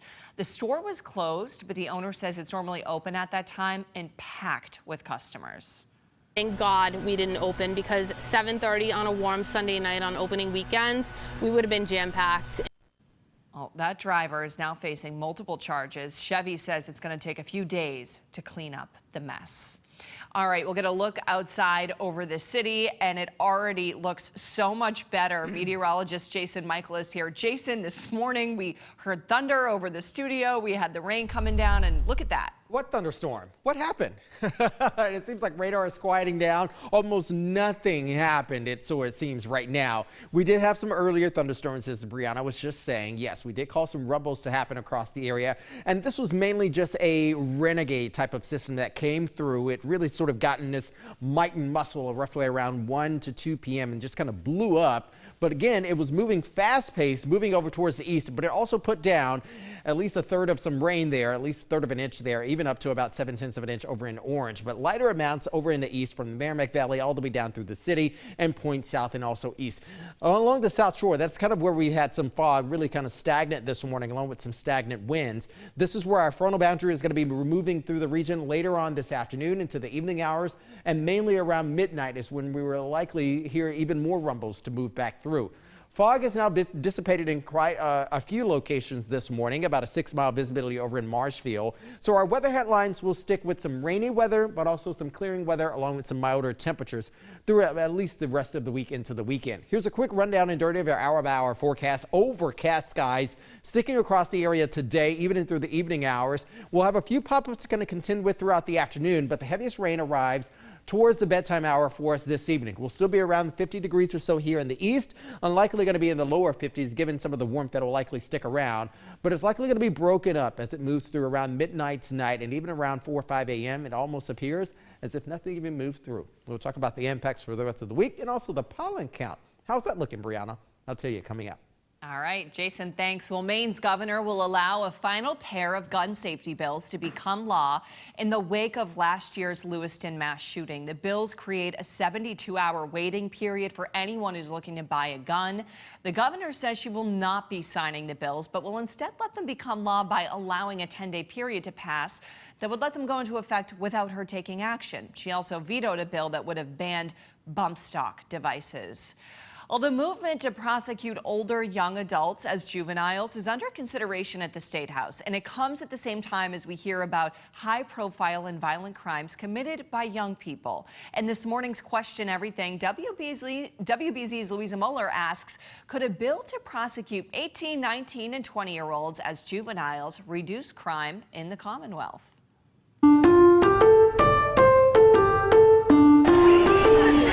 You've seen young people arrested at protests, heard of violent crime among teens, even a high-speed chase involving a 15-year-old last week. And at the same time, a piece of Massachusetts legislation proposes handling crimes committed by young people differently. It has the support of some top lawmakers and Celtics celeb Jaylen Brown. So to be able to be advocate on such a cause is a no-brainer to me. Commonly called Raise the Age, it proposes keeping offenders in the juvenile court system until their 21st birthday instead of their 18th birthday. It would be gradually implemented over 5 years and would still try offenders as adults for first and second degree murder charges. Plus, it allows prosecutors to seek adult sentences for serious felony cases that involve bodily harm or use of a firearm. It's a model that mirrors what's already happening at a nonprofit called UTEC in Lowell, which helps young people between the ages of 18 and 25, like Raymond Horton, who've been arrested or are around the criminal justice system. UTEC is here for us to prove and show that it's a better person in you. The Lowell facility has a kitchen and classrooms. 3 more then. Helps with GEDs and driver's licenses. And UTEC CEO Greg Croto says the program shows that raising the age can work. That no matter what's happening on the street, when you walk in the doors, you truly have a second, third, fourth chance, however many you need. Proponents say young people don't belong in adult court because their brains don't fully develop until age 25. The question is, what does the data say about whether raising the age works? Our cognitive abilities develop at a different rate than our social, emotional, decision-making capabilities. Ask Selin Seringal-Perker, who works for the Columbia Justice Project. She points to data in Massachusetts, which shows that arrests of youth under age 21 have dropped sharply in the past decade, with minor offense arrests down over 70%. Research really overall has not shown that raise the age leads to increase in crime. Vermont is the only state which is already slowly raising the age to the 21st birthday and will begin incorporating 19-year-olds in July. Researchers from Columbia found new delinquency cases there declined after 18-year-olds were added into the juvenile system. There is a gap. There is a data gap, correct? So we still don't know how these policies could impact 19 and 20-year-olds. Traditional adult punitive responses do not work, so we cannot really make worse. But Plymouth County DA Tim Cruz criticized the idea in February. I can join the Army if I'm 18. I can vote if I'm 18. And the public gives it mixed reviews. I think by 18, people know what they're doing. I don't think it helps society to send a 20-year-old into prison. We reached out to several DAs and the Mass DAs Association for the story. None would do an interview. Greg Croto says the UTEC experience can fill in the data. The program has cut the rate at which its participants are rearrested in half. We're looking about a 25% recidivism versus 52% within 1 year for every young adult who's incarcerated. In Lowell, Louisa Moeller, WBZ News. And if you have a question and you'd like us to get it answered for you, you can send us an email, questioneverything@cbsboston.com. Well, police in Drake are cracking down on illegal dirt bikes and ATVs after getting several complaints over the weekend. Officers and Environment Police found a bunch of riders around the power lines near Cart Path Road. Officers issued 3 tickets each for $750. Outdoor dining begins tomorrow in Boston, but not in the North End. Restaurant owners there are trying to get support in their fight over the outdoor dining ban. Banners are now flying across Hanover and Salem streets. Several restaurant owners have filed a lawsuit against the city claiming discrimination. Neighborhood residents and the city argue that the small streets make outdoor dining difficult to navigate. A Greater Boston starts with a commitment to your community. After 4 decades on the force, the Norwood police chief is ready to retire. The day before he turns in his badge, he's talking with WBZ's Julie McDonald about answering the call to protect and serve. You know, it is bittersweet. I'm happy. It's also a little sad because I love the job. His life's work in law enforcement began 47 years ago. Bill Brooks was still a senior at Stonehill, and in the blink of an eye, he's finally retiring, reflecting on a career of service, sacrifice, and setting the standard. Policing, it's not so much how much of it you do. It's how you do what you do. His leadership is loved and respected in Norwood for the department's accessibility on social media and visibility around town. They love the footbeats. They love seeing officers on foot patrol, and a lot of departments don't have that. You can accomplish so much more by walking and interacting with people and being on foot patrol than you would be driving the car around. Over nearly half a century, police work has changed. When he started, there were no cell phones, different drugs in the streets, and even more pressure to write tickets and make arrests.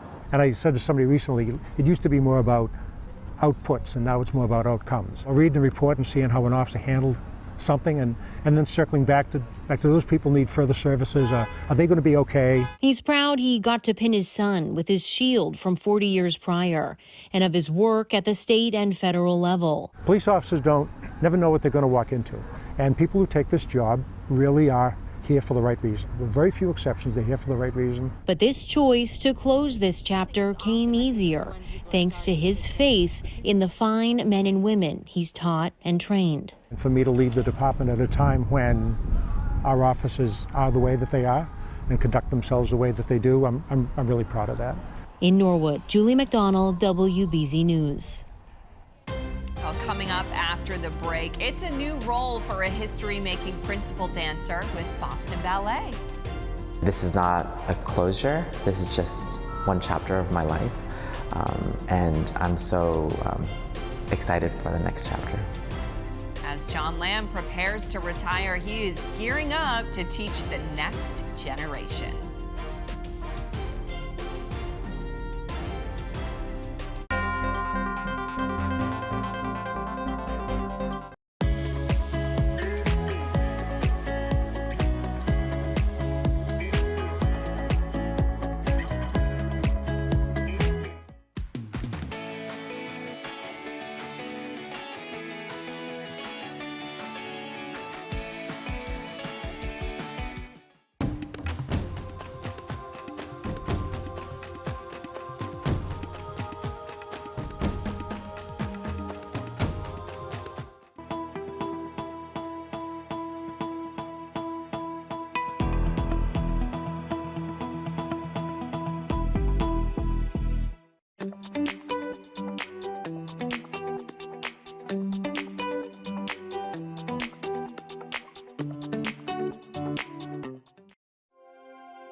Welcome back as we take a look over the city at the Charles River, Stero Drive out there. Meteorologist Jason Michael is here with a look at the forecast. Jason, we had those early morning thunderstorms. They're already out of the way. So what can we expect for the rest of the day? Unfortunately, a whole lot of this, Brianna. Behind me, you can see multi-levels of clouds outside right now, low, mid, and also higher level clouds. And look at some of the banding that will likely keep the sunshine away from us today. That is a key indicator of some of the veiled sunshine that I often tell you about here. So we got a couple systems that we're watching in the lower 48. Both of them are expected to affect us here. So this is our late night rain system that will likely be moving on through. This is likely going to become even some severe weather activity for the rest of the afternoon. But also there's another cold front that will likely slide through, and this will likely going to be our end of the week heading into the weekend system. Severe weather zone, tonight's rain for us, along with a lot of cloud cover. As we widen up the lower 48 and look at the scan here, you can see where a slight to enhanced risk of some severe weather activity is likely to happen. This is going to be the bullseye. The trigger is going to be that frontal boundary, bringing a lot of that warm, moist air into the east, but also that colder, drier air is likely going to ignite a lot of that stronger storm activity along the heartland of the country. It's almost, at least for us, like nothing ever happened late last night. We did have some rain and even some of the rumbles that moved through. Much of the area is quieting down. That's the early morning rain that is now moving off to the east right now, leaving us with a lot of cloud cover out there. And we just kind of sprayed the region. We just had that hose pipe just kind of spray our northern areas, north of the Mass Pike, and even the Boston area really didn't sort of nail too much from the overnight rain. We'll have some hit and miss showers throughout the course of the day. Today we'll have some heavier bands of rain arriving overnight tonight, mainly driven because of that new frontal boundary. Remember what I showed you at the beginning? That's our late night system. Fog has now begun to dissipate. We still have some lingering modest fog out towards P-Town, but we'll still have some lingering cooling conditions throughout the course of the week. We should be averaging around 63, 64 degrees for an afternoon high. We won't make it there today, and chances are we won't make it there tomorrow. But our overnight lows will still be in the 40s, so not quite as chilly, still fairly mild heading into the end of the week. Well, we likely could make another run towards the upper 60s and low 70s by Sunday and then Monday. Let's get right into our hour-by-hour forecast, everybody. We have plenty of 50s across the board today, even getting across the western Mass area. We'll likely make it just into the lower 60s here, but only for a stretch before the frontal boundary comes on in. This is not going to be a really potent frontal boundary, but it could cause some rumbles here and there, likely put down some moderate to light rain showers. In and out it goes. Even by 7 a.m. we still have plenty of cloud cover, and our temperatures are not going to grow that much. Notice, I don't know if you saw this, around 6, 7 a.m. we were around 46, 47 degrees here in Boston. High noon, only about 49 degrees. Let's go forward a little bit. 3:30, 51 degrees. Again, not growing that much. So that spread between the morning low and the afternoon high may carry with it maybe about 4 to 5 degrees at most. Still around bedtime, still widespread 40s. Maybe some pockets of clearing here and there, but I think by Thursday we'll start to usher in a little bit more sunshine. Rainfall accumulations, at least the probability of rain on Thursday, about 10 to 20%. Here's some of those lighter winds outside right now. They're a very unstable easterly wind because we're on the east side of that frontal boundary. We'll be around 60 to end the week this week on Friday. Clouds, some sun. Same goes for Saturday.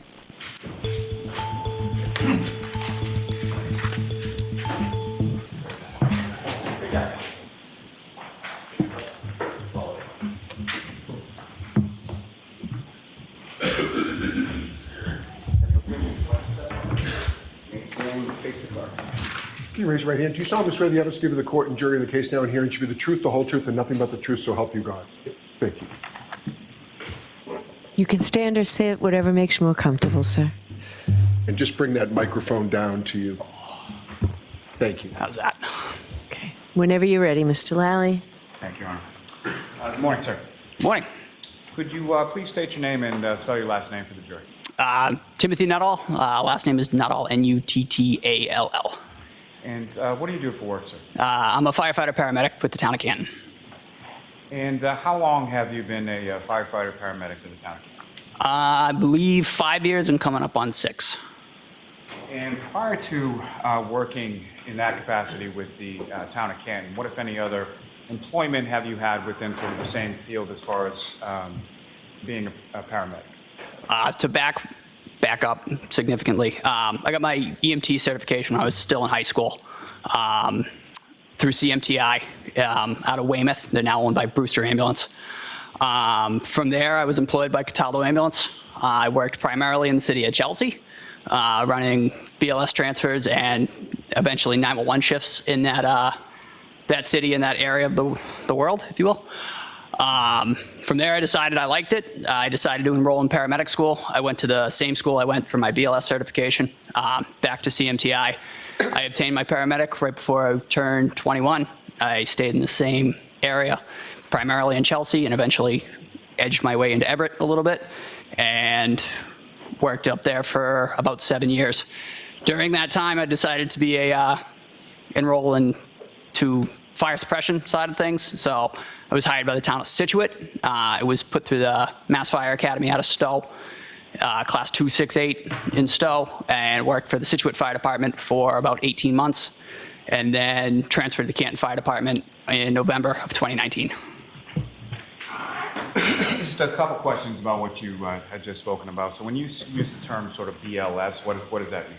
So in EMS, there's two kind of branches.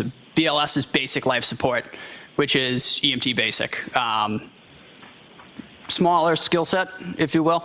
Still running 911 emergencies, but that was kind of the stepping stone to see if you could do the job, if you like the job, and then you can advance on to ALS, Advanced Life Support, which is the paramedic side of things. That's a broader skill set, many more medications, many more interventions that we can perform in the field. Obviously, I enjoyed the BLS side, so I advanced to the ALS side. Now, as far as starting with becoming an EMT, what, if any, you mentioned you went to a CMTI school, but what type of education do you require prior to getting any sort of graduating or certification or something like that? What are the classes like? So it kind of runs the gambit for emergency medicine. You start mostly with anatomy and physiology, the human body. Progresses down to how those illnesses can progress and the natures of illness. Once that's kind of understood, then we advance on to pharmacology and interventions, just basic interventions that you can do. And then the basic interventions are further progressed into more advanced interventions throughout the program. Once you complete your didactic portion, where all that is kind of in the books, you then progress to clinical time in hospital. I can't speak to the hours off the top of my head, I can't remember, but many hours in the hospital, and then you progress to your field ride time, where you're in the back of an ALS ambulance with a preceptor, performing those skills, being evaluated, and being watched to make sure you're not causing any harm or going down the wrong treatment pathways. From there, once you complete that, you sit your national paramedic written. I'm a nationally certified paramedic, so I had to sit that written, and then finally a practical examination. And once you pass all that, you're certified to be a paramedic. And so with respect to both your training as far as becoming an EMT and then your training as far as becoming a paramedic, there's sort of a written portion and a practical portion as well, is that correct? Correct.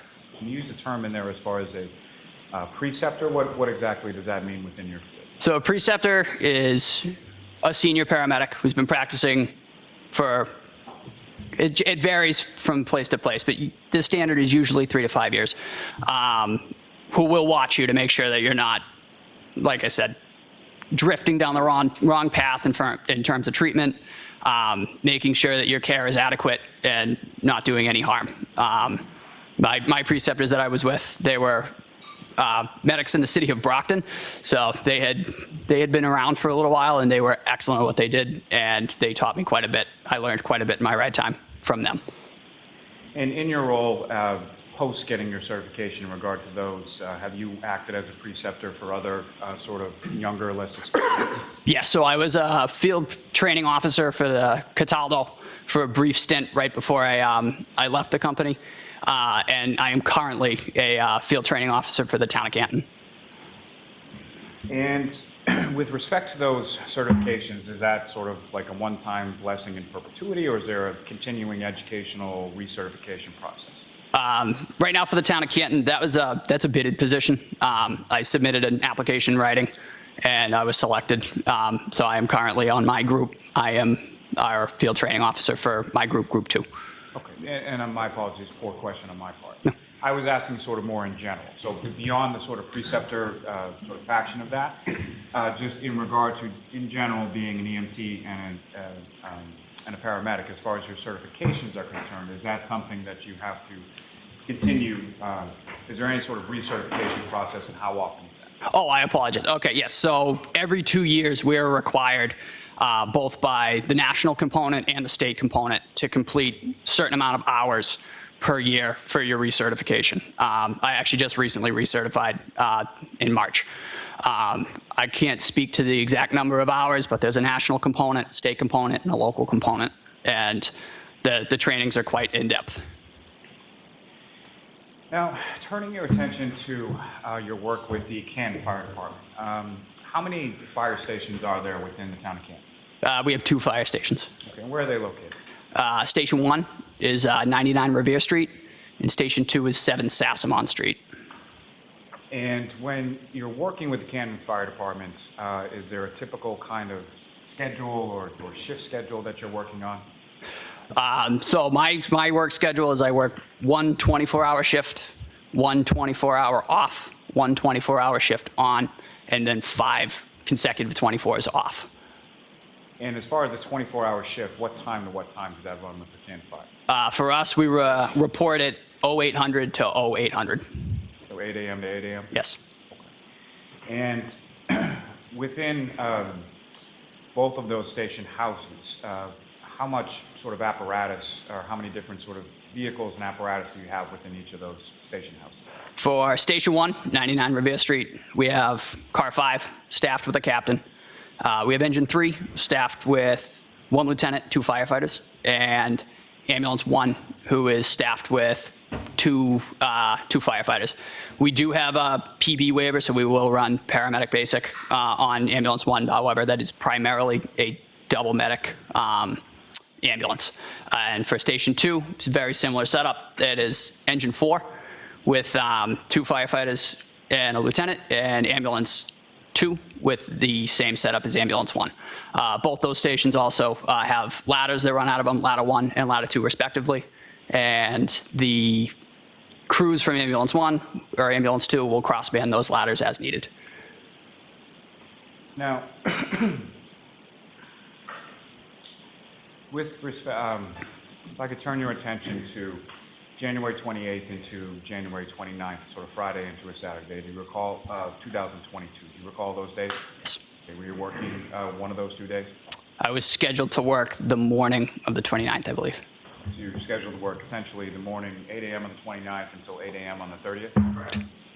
And prior to, or the 28th sort of going into the 29th, what, if anything, were you aware of as far as weather that had been forecasted or that was reportedly coming in? I was aware that there was a significant storm, supposedly. Well, there was a significant storm coming through. I woke up very early that morning just to check. I took a peek outside of my house. I live in the city of Brockton. I noticed that the conditions were, it was starting to snow a little bit. So I got up early and got ready for work and left earlier than I normally do. And about what time, which station were you assigned to on that day? I was at Station 1, 99 Revere Street, and I was on Ambulance 1 for the day. And about what time did you arrive at Station 1? Due to the inclement weather, I believe I arrived several hours early. I showed up to the station around 5:45, 5:50 that morning. And around the time that you were driving from your home to Station 1 in Canton, what, if anything, did you note as far as sort of the driving conditions, visibility, anything like that? The snow was starting to accumulate. The roads, I drove through several towns, but the roads were starting to be treated, but they weren't pristine. There was obviously a buildup of snow starting on my ride, which was part of the reason I left early, just either to relieve people if they needed to get out before the storm really hit, or just to help them with snow removal. And to that point, when it comes to sort of snow removal at the fire station, what, if any, sort of duties and responsibilities do yourself and the other firefighters have to in relation to snow removal around the station? So we're responsible around the station to keep what we refer to as the apron clear of snow. The apron is where we back our fire trucks into and out of the station. So we remove all that ourselves. We have a plow truck. However, we'll also shovel walkways and stuff for the public if they need to get in. So that was one of the primary, the crew was actually outside removing snow when I pulled in to the station that morning. And it may be pretty self-explanatory, but as far as the apron itself, why is it so necessary that the apron remain clear as far as snow is concerned? Just to maintain a path for the emergency apparatus to get in and out in a timely manner. Now,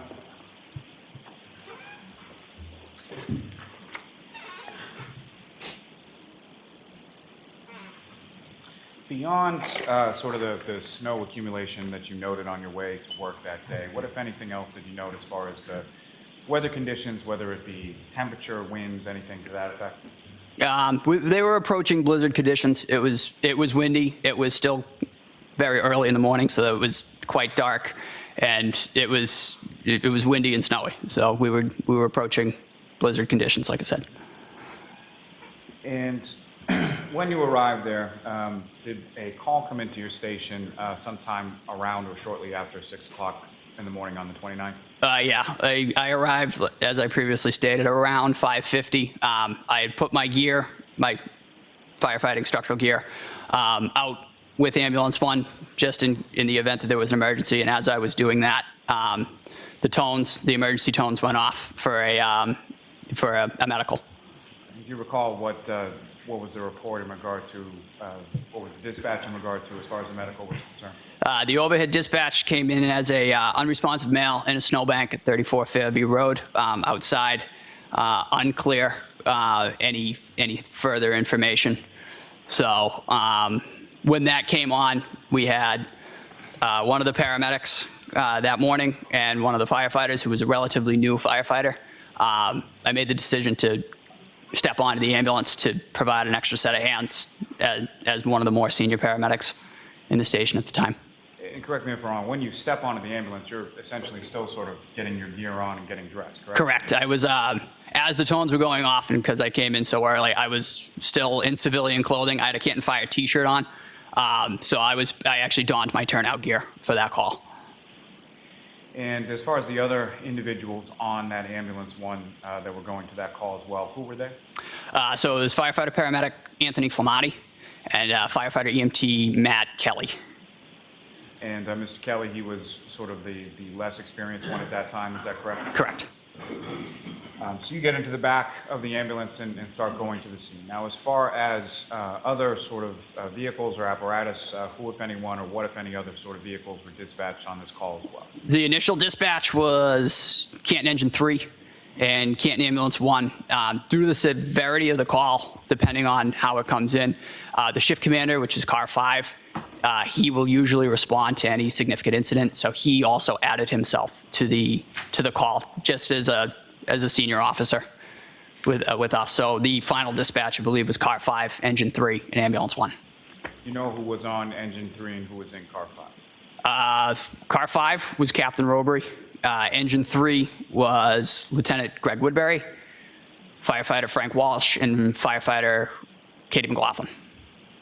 As far as the Ambulance 1 that you were in, obviously there's somebody driving and there's somebody in the front passenger seat, correct? Correct. Okay, so who was driving and who was in the front passenger seat?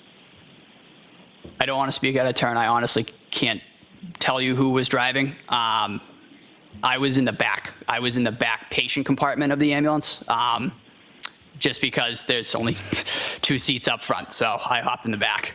Okay. And so when you're in the back of the ambulance and you're going to the call, what is it that you're doing in sort of preparation for arrival?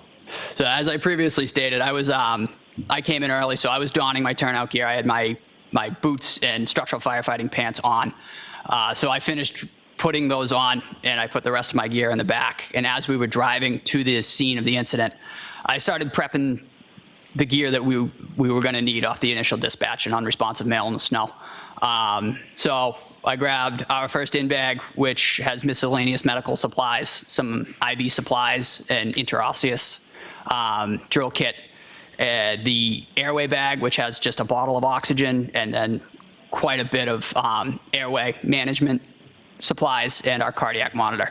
So I had all of those prepped out and ready to go. So as soon as the ambulance was in park, we could step right out, ascertain what we had, and go from there. So when the ambulance arrived on scene, I had all 3 of those bags on my person, and we were able to, the entire ambulance crew was able to step out and provide patient care. And as far as, if you know, approximately how much time elapsed between the time that you hear sort of the sound go off and you get in the ambulance to the time that you arrive on scene on Fairview? I couldn't give you an accurate estimation of the time. Like I said, I was in the back. I was trying to prep everything and get myself kind of prepped just in terms of appropriate attire.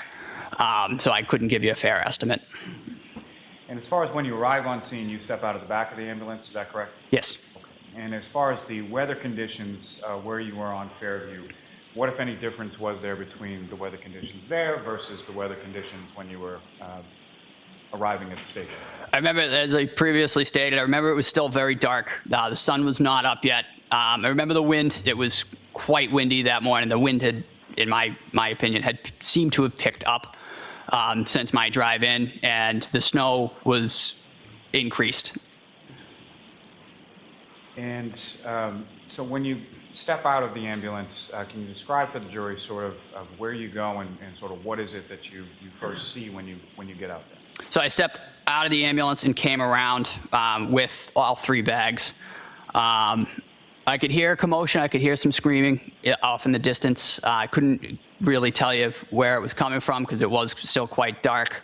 Came around the passenger side of the ambulance, walked in front of the ambulance, and there was a small huddle of 3 individuals and what appeared to be a human form laying in the snow. So we made our way over to that and went from there. And when you come around the passenger side of the ambulance and you observe that and start to, are you sort of turning left or right, or how are you heading when you come around the ambulance? I came out of the ambulance on the passenger side and I took a left. And you make your way over to the patient on the ground, is that correct? Correct. And as far as the other people that you observed around the patient, how would you, or what, if any, description do you have of those people? There were 3 individuals. I believe they were all 3 of them were female.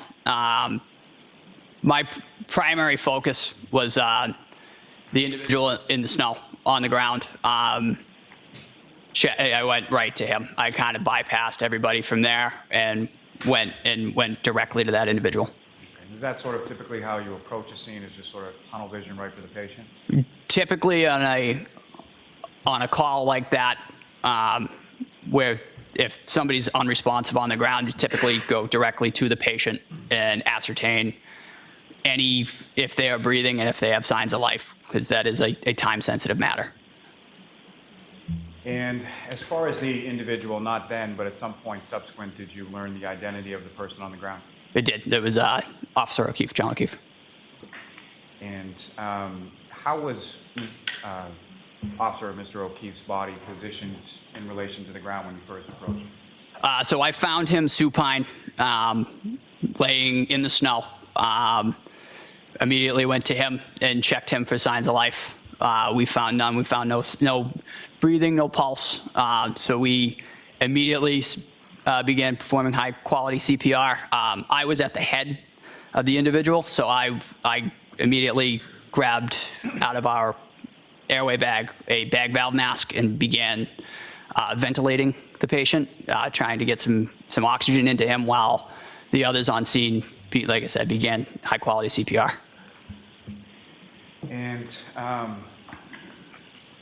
again, maybe pretty well understood, but when you use the term supine, what exactly do you mean? He was laying on his back. Laying on his back, his head sort of facing up, is that correct? Correct. And when you are responding to a call of this nature, there's you and there's other individuals on the ambulance as well, correct? Correct. And is there a certain division as far as treatment and diagnosis and things of that nature are concerned between you and the other people on the ambulance?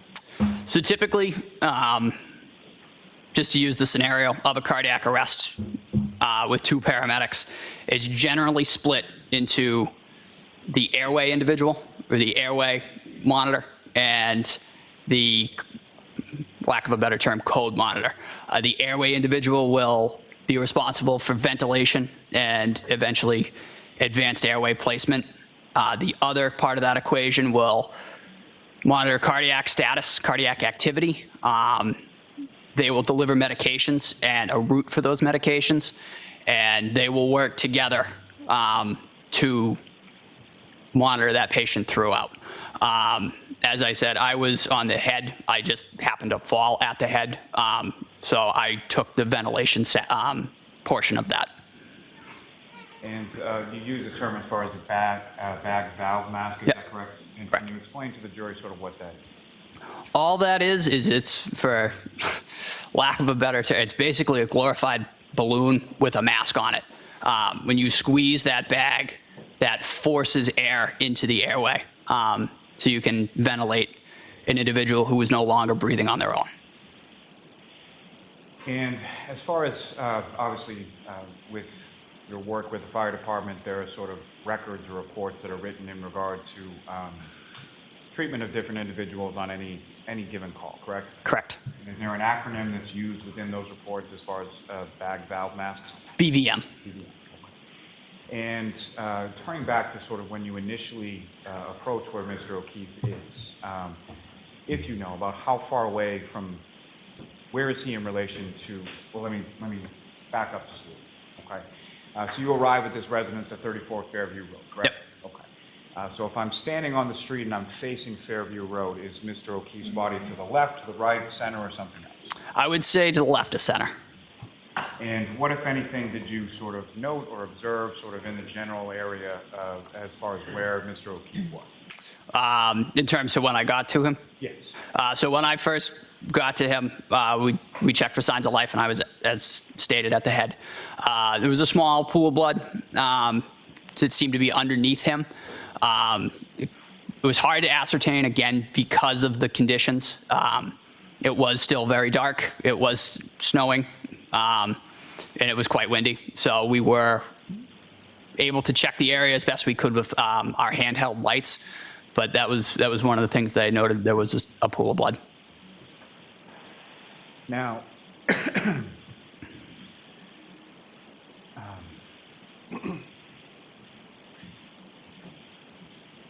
where Mr. O'Keefe's body was in relation to the roadway, if you know, about how far away, where was it in relation to the roadway?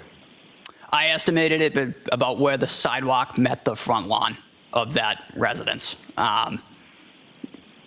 That would be my best estimation. Do you have any estimate as far as footage or anything like that? I would say about 6-8 feet, perhaps. So approximately 6 to 8 feet from the curb? Correct. So you indicated that sort of what are the first things that you're checking as far as when you first arrive at a patient for this kind of thing? I'm sorry, could you repeat? That's okay. That's okay. It's my fault. So as far as when you, let me back you up for just one second. You use the term in there as far as a cardiac arrest, correct? Correct. Okay. Can you explain to the jury what you understand that term to mean based on your training and experience? So cardiac arrest is the cessation of a stable cardiac rhythm in terms of life. Typically, it's either asystole, pulseless electrical activity, or VFib or VTAC. Typically, you ascertain that, but there's no pulse. You check any of the pulses, be it a femoral pulse, a carotid pulse, or a radial pulse, you will find nothing.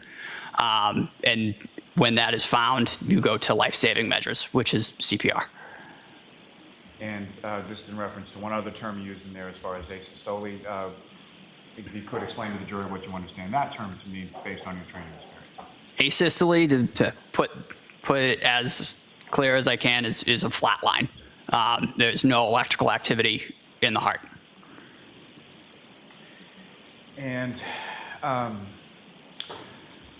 so you're working sort of at the head of Mr. O'Keefe, is that correct? Correct. And sort of while he's still on the ground, and what is it that you're specifically sort of doing in reference to your treatment at that point? So I was, as we talked about earlier, I had a BVM, bag valve mask, and I had Mr. O'Keefe, I was ventilating him. So I had the mask on his face, and I was giving him positive pressure breaths with that BVM. And as you're doing that, what, if anything else, did you observe beyond sort of the blood pooling you've already talked about, as far as any tactile observations you made of Mr. O'Keefe, any visual observations you made of Mr. O'Keefe at that point outside of the ambulance? He was dressed for the weather. He had several layers on.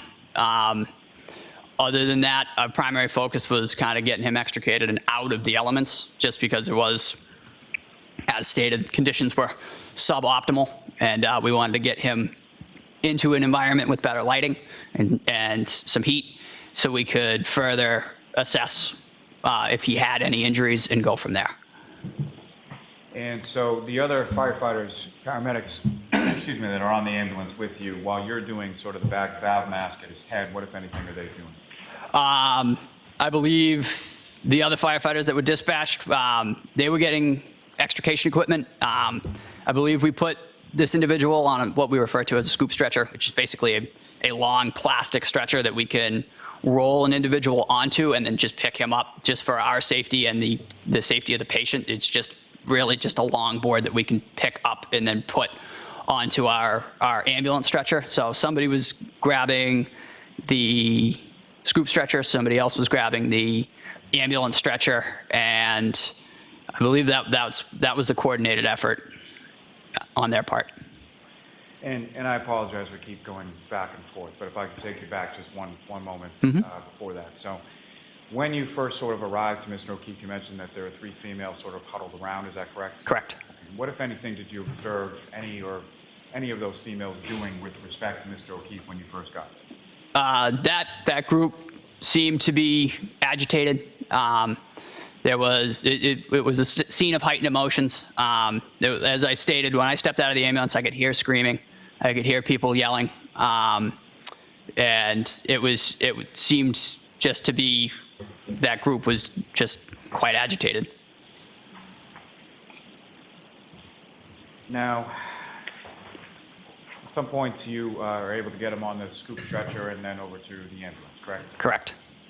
And when you get to the ambulance, what, if anything, did you note as far as what, if any, difference was there in the lighting in the back of the ambulance versus on the front lawn? Lighting was significantly better. All of our ambulances have fluorescent lighting in the ceiling of the ambulance, so those were on, and we were able to see that there was some more injuries once we were able to get him out of his winter clothing. And so, to that point, when you sort of first get into the back of the ambulance, what is sort of the protocol? What is it that each of you are sort of doing with respect to patient care at that point? So the biggest priority is continuous high-quality CPR, and that is the biggest thing with any cardiac arrest is uninterruption of compressions.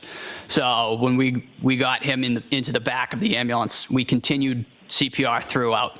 So while multiple people were performing CPR and eventually a mechanical CPR device was applied, those compressions were uninterrupted and others were removing clothing, I honestly couldn't tell you the number of articles of clothing, but I believe a winter jacket and a sweatshirt were removed, and then eventually he was, all the clothing was removed, and that's protocol for any cardiac arrest or any traumatic injury is usually all clothing is removed so we can have unfettered access to the individual to see if there are any other injuries.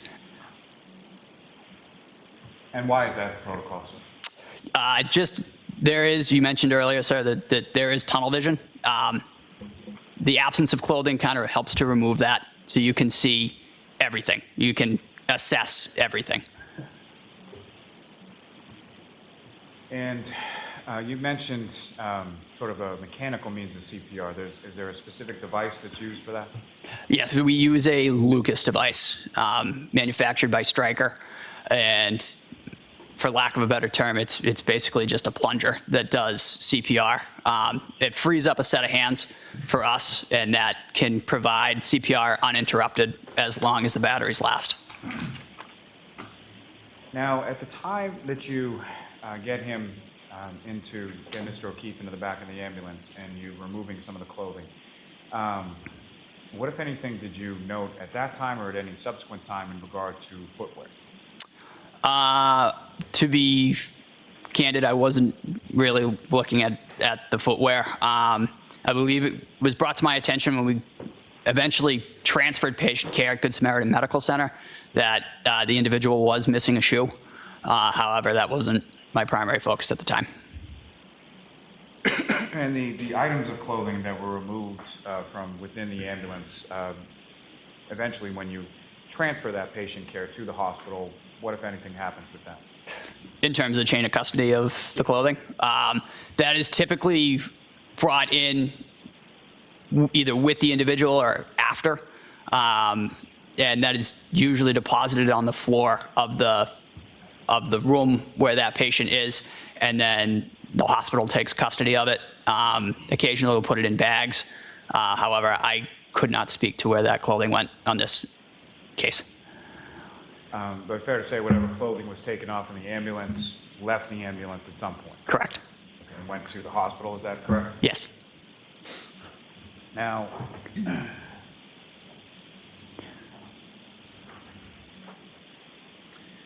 when you have Mr. O'Keefe in the back of the ambulance and the lighting is better, what, if anything, did you observe following sort of the removal of the clothing, as far as what, if any, injuries did you observe to Mr. O'Keefe in that sense?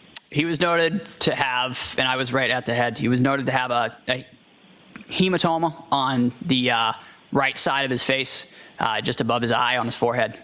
And there was some scratches on the right arm, the upper arm. And use the term as far as a hematoma. Could you explain what you understand that term to me? Lack of a better term is just an egg. He had a pretty good egg on his head.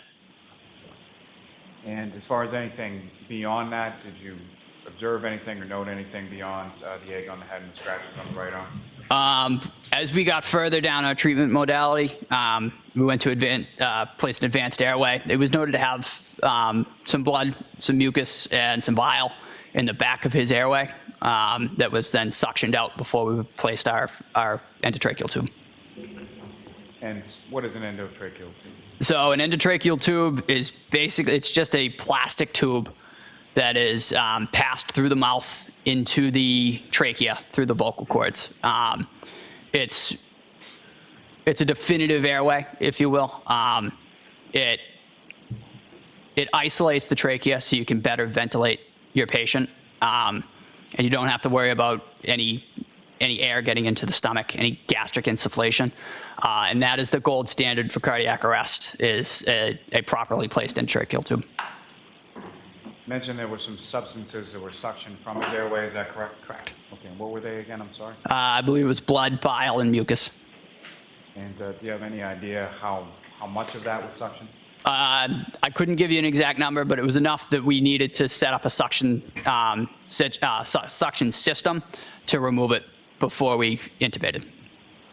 And just turning briefly again to the arm, these were injuries that you observed on his right arm, is that correct? Correct. What, if any, injuries did you observe on his left arm? I don't believe I saw any, to my knowledge. And as far as your memory, as far as his right arm, how far did it sort of extend, and where was it located? Sort of upper arm, lower arm, both, or where was it? I believe it was just below his shoulder. They ran, I would say, probably 3 or 4 inches from, I would say, about the shoulder right down to maybe 2 inches above the elbow. And as far as Mr. O'Keefe's nose, what, if any, observations did you make of that? Initially, it was noted to be very cold. The individual was cold all around to the touch, but his nose was also quite cold, quite white, just because he had been in the elements for a little while. There appeared to be a little bit of blood on his nose as well.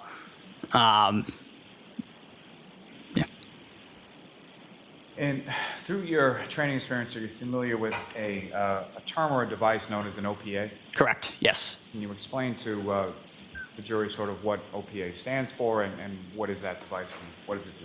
So an OPA, or oral pharyngeal airway, is basically a small plastic device that is curved. And when inserted into the mouth, all it does is it prevents the tongue from falling backwards into the airway and occluding the airway. It's relatively simple, but it's very effective in keeping an airway open. Just turning back for one moment to the injuries that you observed on Mr. O'Keefe's right arm, were those injuries that were actively bleeding at the time that you observed them? No. What, if anything, did you observe as to that in reference to those injuries on the arm? Those injuries seem to have been congealed. In my opinion, it looked like they had been cold, which could have aided in the clotting. of those injuries, but when we observed them, they were not bleeding. And you mentioned a little bit about Mr. O'Keefe's nose. What, if any, observations did you make as far as any sort of digits, whether they be his hand, his feet, or something else? So all of his digits on the upper extremities were noted to, they were very cold. They were immobile. They were very stiff.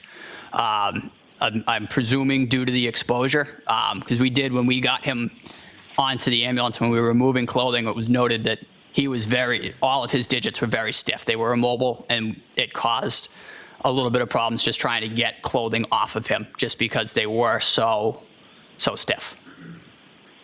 And taking you back outside of the ambulance just for a moment, when you're sort of initially there and you're doing your assessment and the 3 females are in your general area, correct? Correct.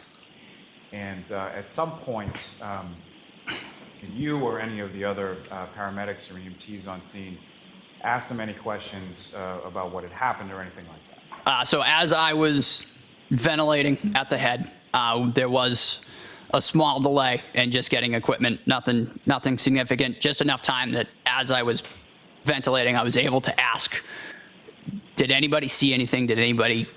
What happened? And there was one individual that replied several times, I hit him. And did you know that individual at that time? I did not.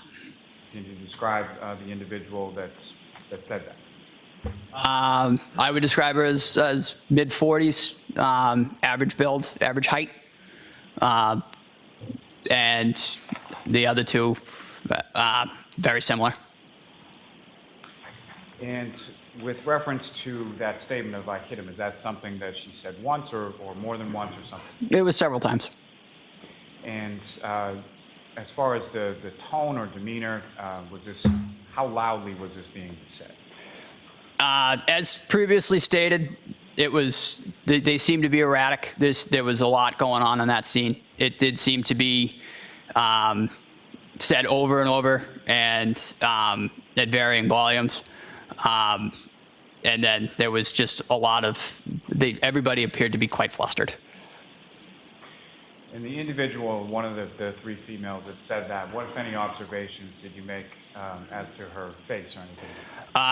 The individual that said, I hit him, appeared to have some blood on her face, presumably for attempting CPR prior to our arrival.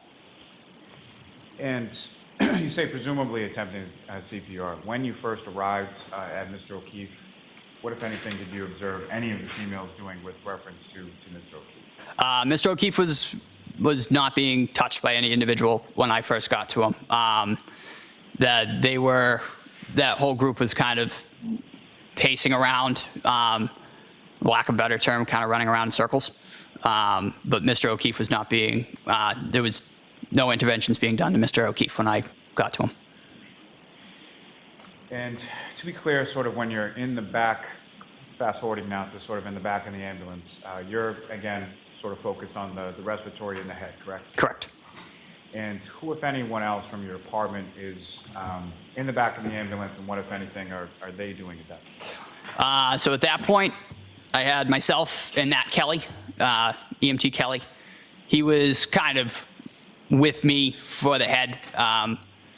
One of the, for lack of a better term, easier operations of a cardiac arrest is ventilation. So Matt Kelly was assisting me with ventilations, is just squeezing the BVM to provide ventilation. The lead paramedic for the cardiac arrest was Anthony Flatti. He was running everything else. He was running the application of the cardiac monitor. He was monitoring the status of medications being administered. He was assisted with that by Katie McLaughlin, Lieutenant Woodbury, and Firefighter Walsh. And at some point, did Firefighter Flatti, at this point that you're in the back of the ambulance, you don't have any sort of demographic information in regard to your patient, correct? Correct. So what, if anything, did Firefighter Flatti ask anybody else to do in regard to obtain?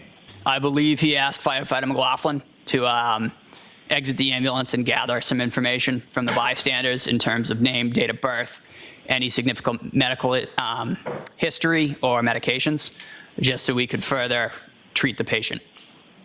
And to the best of your knowledge, firefighter McLaughlin leaves the ambulance to do that. Is that correct? Correct. Okay. But you weren't present for any of that, correct? No.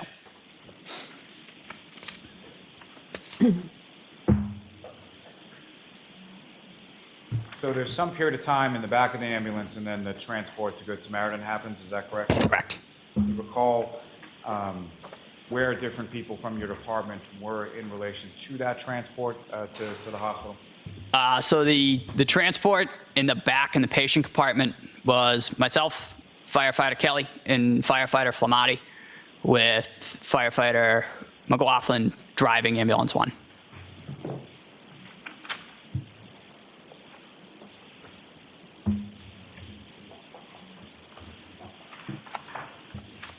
I have just one moment. Yeah. Yes.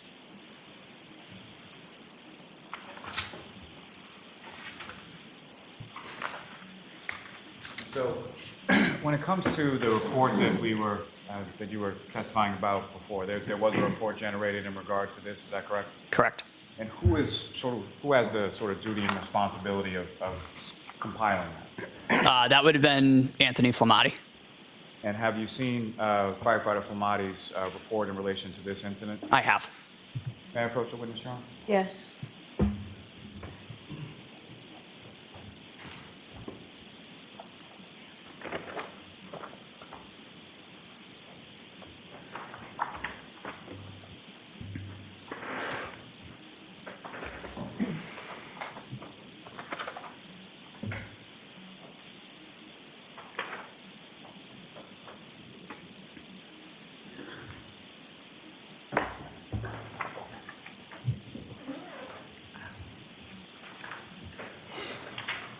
So, Sean, your document, actually just review that and we'll look up when you finish. All right.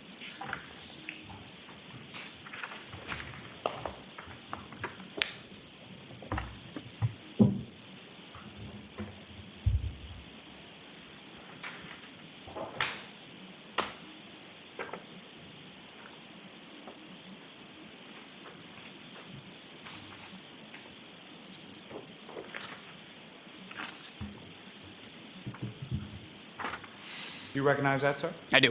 And what do you recognize that to? This is what I believe to be the NFIRS report written by Captain Robery and the patient care report written by firefighter Flatti. Thank you, sir. May I approach, John? Yes. I'm welcome to seek to introduce and admit as the next exhibit, I believe, 160. It's already pre-marked, or you're moving to introduce it now? Is there an objection? You may have just one, Your Honor. Okay.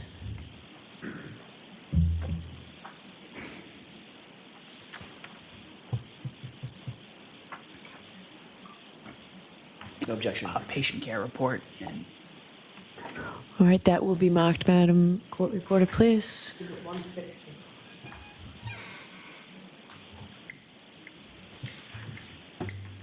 And thank you very much. Doctor, if I could ask for the lights in the little. And Ms. Gilman, if I could have what's been previously marked as exhibit number 9.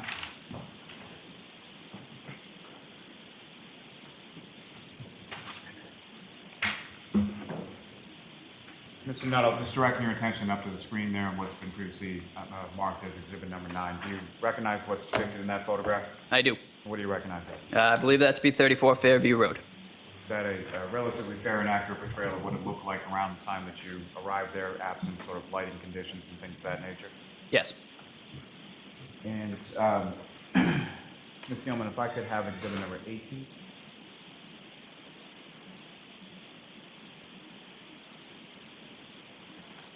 May I approach the witness, Your Honor? Yes.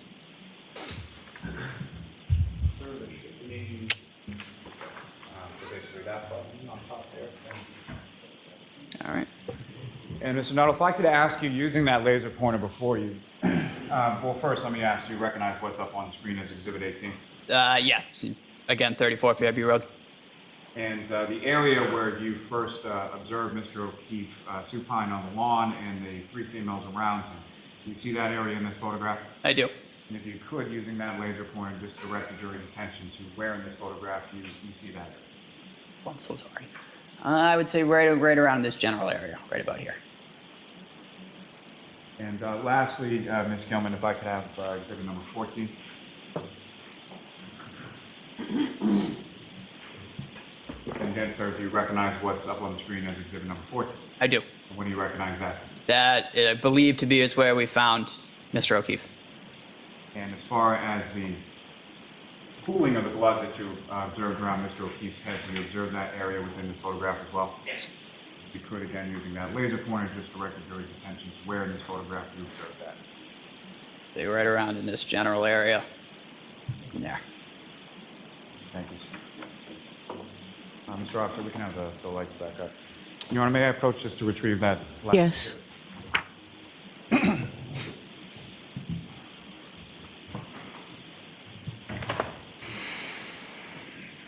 I have no further questions for this witness at this time, Your Honor. All right, cross-examination. Thank you, Your Honor.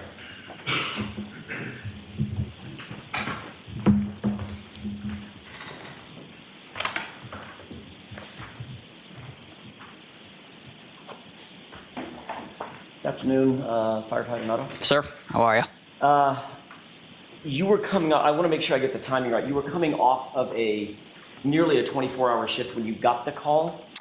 No, sir. I was reporting for duty that morning. Just starting the shift when you got the call? Correct. Understood. I want to ask one quick question that you mentioned just a couple of seconds ago under questioning by Mr. Lally. With regard to the clothing, the normal protocol for clothing that's removed from a patient. Yes. You said it's oftentimes just sort of discarded onto the floor.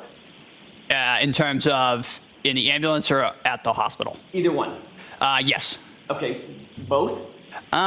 So typically, when we remove clothing in the back of the ambulance, it's generally done with trauma shears. So we will expose and then kind of fold over. That clothing is then usually left in place.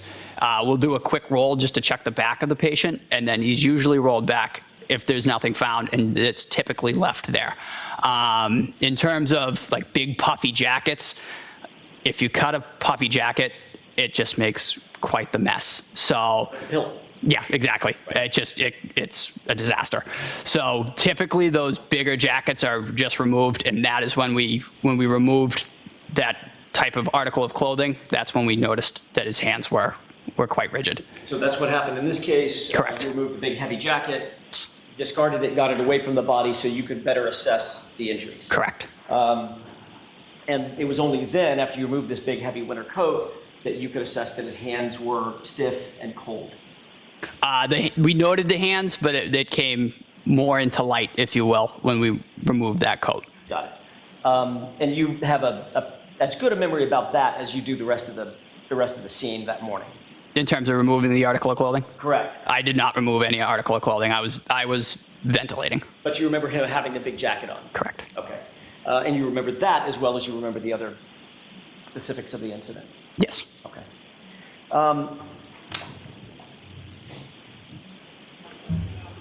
When responding to a scene, I want to dovetail on the same subject, but just come at it in a little bit different way, if you would indulge me. When responding to a scene, one of your jobs has to be to sort of immediately take note of and assess the situation of the patient that you're dealing with, correct? A motorcycle accident is going to be very different than a drowning. Exactly. Someone, in this case, exposed in a snowbank, you're going to deal with or assess and note the weather. Mm-hmm. Is that yes? Yes. You're also going to note and assess the condition of the patient. Correct. As it pertains to the weather. Yes. So someone, for instance, that's in a snowbank naked, no clothes on at all, is going to be a little bit different assessment than someone who's completely dressed for winter, correct? The initial assessment with every patient is going to be automatically circulation, airway, breathing. Understood. We approached this individual the exact same way. Is automatically went directly to cardiac. Make sure. I guess what I'm asking is your attention is focused on some of those details for sure. Correct. All right. And that's how you remember that big heavy coat that he was wearing, correct? I remember he was appropriately dressed, correct. Okay. As a matter of fact, you testified to that in the grand jury that, quote unquote, he had a heavy coat on. Yes. Consistent with how you're testifying today. Is that right? Correct. All right. Your Honor, I'd like to mark 2 photographs as next in order. Have not yet been marked. I believe it would be 160. It doesn't matter so much the number, but why don't you just show the prosecutor the photos? 161 and 162 in order. May I approach? Yes. Yes, sir. I'm going to ask you, first of all, whether or not you recognize what's depicted in those photos. Honestly, sir, I couldn't recall the exact, but yeah. You do recognize them? Yes. Does that appear to be what John O'Keefe was wearing when you found him? I don't recall, sir, to be perfectly honest. May I approach you? Yes. Do you recall this being part of, let me ask it a different way. Do you remember somebody cutting this off of John O'Keefe at the time? I remember the clothing being removed. Okay, but you don't remember this clothing? I could say that he had clothing removed, but I couldn't tell you exactly what it was. And you've just looked at these. This, what I'm holding in my hand, appears to be the front and back of a... So don't hold it up to him from that distance where he said he doesn't recognize it. You can put it back in front of him. Don't hold it up for the jury, please. May I? Yes. That appeared to be a thin cotton hoodie. Yeah, that appears to be a thinner layer of clothing. Okay. May I approach? Yes. Not a heavy coat. Is that fair? Fair. Not a winter jacket. Fair.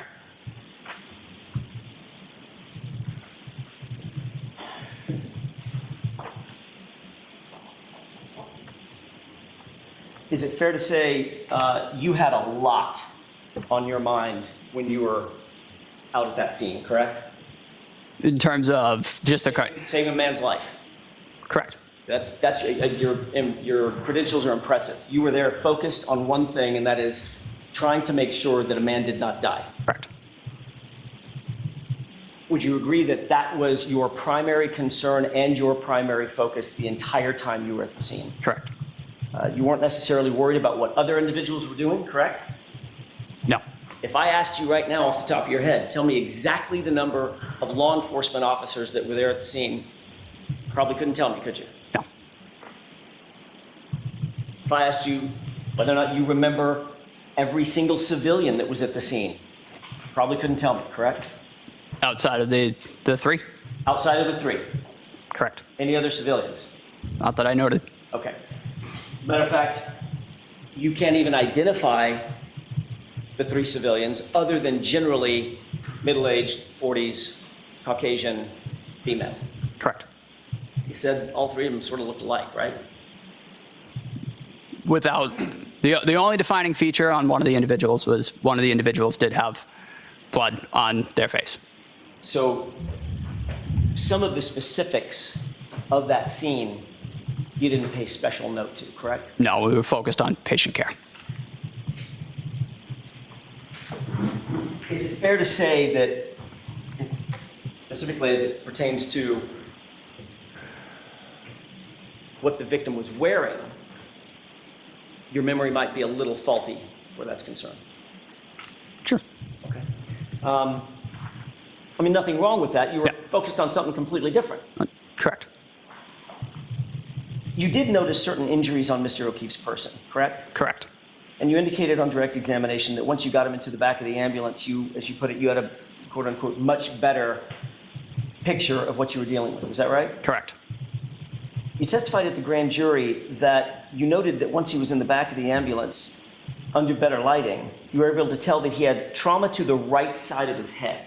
Correct. Is that right? Yes. Are you talking about the major trauma that he suffered to the back of his head, or the egg that you earlier described? I was more just because it was directly in front of me. It was on the front side of his head. Okay, so it wasn't the right side of his head. If you said right side of your head, you might point above your ear, right? Correct. That's not yes. where you're talking about. I was, and to use my person, I would say right here. So more towards the right, above his right eye. Right of center, but still on the front of his head. Correct. Okay. And you did not make any note of another injury on the back of his head. No.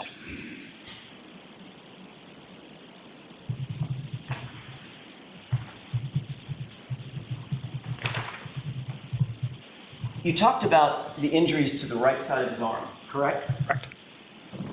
You noted that those injuries appeared to be scratches. Yes. That's your word, not mine, right? Correct. You didn't say that those were blunt force trauma. No. You didn't say that they were abrasions. Scratches and abrasions, in my point of view, seem to go hand in hand. But the word that you used was scratches. Yes, they were like furrows down. Say that again? Furrows, if you will, for lack of a better term. Just. I don't understand that word.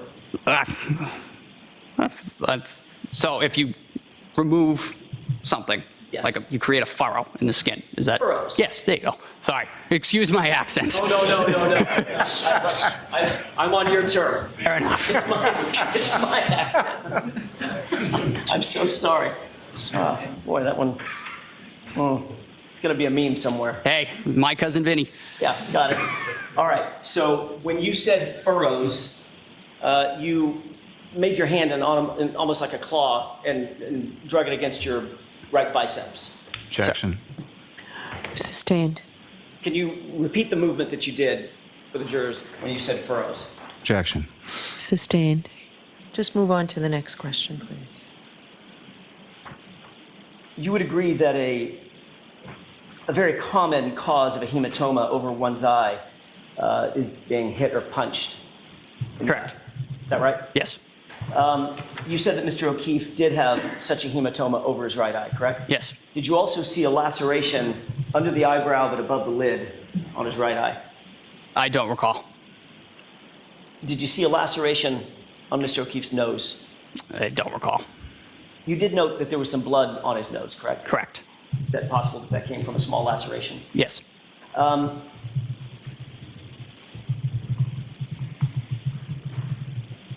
In your experience, well, let me ask another question. Did it look like he had, in addition to the egg on the right side of his head, in the front, did it also have a black eye on the left side? If memory serves correct, yes. So both eyes were blackened? Primarily the right side, if memory serves. Okay. And the laceration toward the right side? Yes. Of the right eye. Are those injuries that you've just described consistent or inconsistent with some sort of physical altercation? Objection, Your Honor. Sustained. Next question, please. Did it appear to you, just from your initial assessment, given your experience, training, and background, that those injuries looked like he had been in a fight? Objection. I'll see counsel at sidebar, please.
Thank you.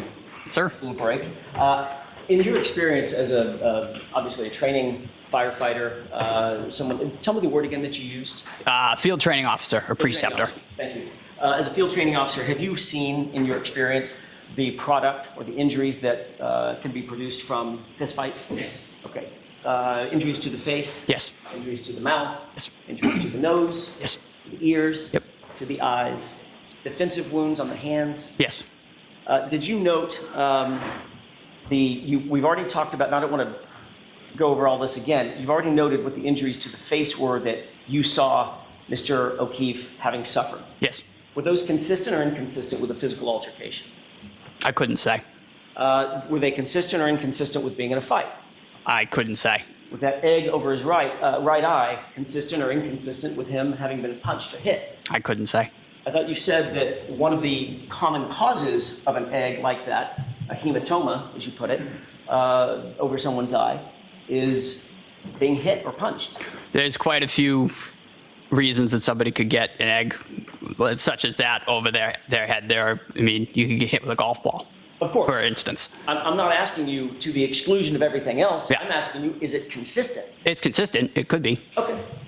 And the other injuries as well? Correct. Okay. Did you see bruising to the back of one or both of his hands? His hands were, as stated, they were very cold and very white. They were not well perfused. And when you don't have adequate perfusion, swelling and smaller injuries don't typically present themselves, if you will. So you may not have seen that? Correct. The bruising may have been there. It might have been there. It just wasn't observable just due to the condition of his hands. Just may have overlooked it? Yes. Okay.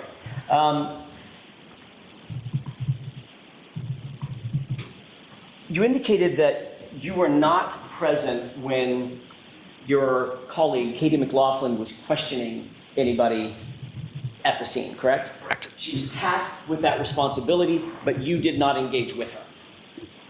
Correct. Meaning, when I say engage with her, you weren't standing there with her. No, I was in the back of the ambulance. Okay. You claim to have heard this statement, I hit him, yes, several times from the woman with the blood on her face. Correct. You indicated that she was erratic. Correct. Hysterical. Correct. You said, for lack of a better term, running around in circles. Yes. She seemed despondent or distraught. Very distraught. Very upset. Yes. Was she saying anything else that you recall? To me, I heard I hit him, and then I went back, obviously continuing on patient care, focusing on patient care. Did you hear her say, could I have hit him? I heard I hit him. That's what you believe at this point? That's what I heard. Okay. Where exactly were you? I was crouched at the head of Mr. O'Keefe. Okay. You were asked that exact question at the grand jury, correct? To describe where you were and who was doing what? To my knowledge, yes. Okay. You were asked the question when you spoke to her and she said, I hit him, were you with the other representatives, sir, there at the time? Were there other people around you? Do you remember being asked that question by a grand juror? I don't recall. Do you remember answering, no, there were other people around me. I had paramedics Flatti with me. I believe firefighter Kelly was there as well. Correct. So the three of us were all providing patient care around Mr. O'Keefe. And you indicated that we were all there together.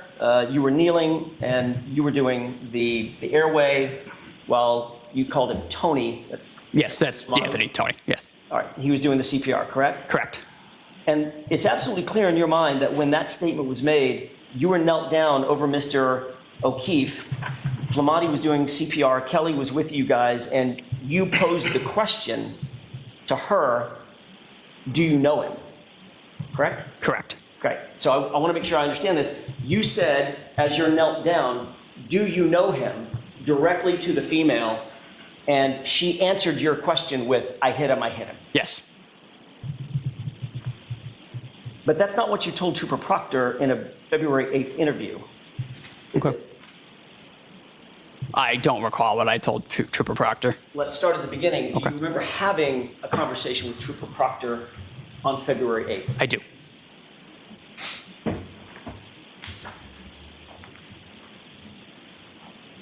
that was obviously much closer in time than your grand jury testimony, correct? Correct. And years closer in time than your testimony now. Correct. Do you recall on February 8th telling Trooper Proctor that while you were rendering aid, you heard Karen say, "I hit him," to another female on the scene?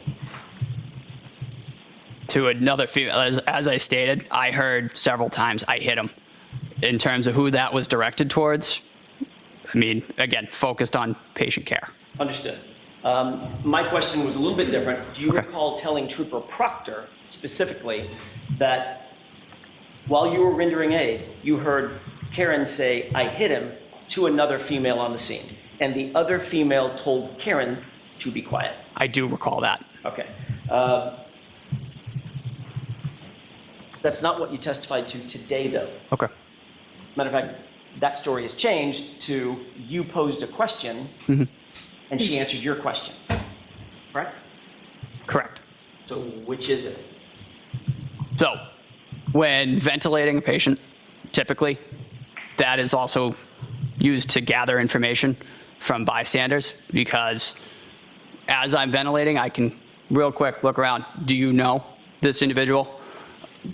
Do you know anything about this individual? That's fairly typical for any scenario in this. It's a very quick information gathering strategy. But you'll agree that your testimony today has changed from what it was from your statement to Trooper Proctor on February 8th. I don't know if it would so much say change, sir. To be honest, I don't fully recall that meeting with Mr. Proctor. I'm sorry. I remember meeting with him. However, I don't fully remember what was discussed. So it's fair to say that your memory is a little bit faulty as it pertains to that time frame? Absolutely. Okay.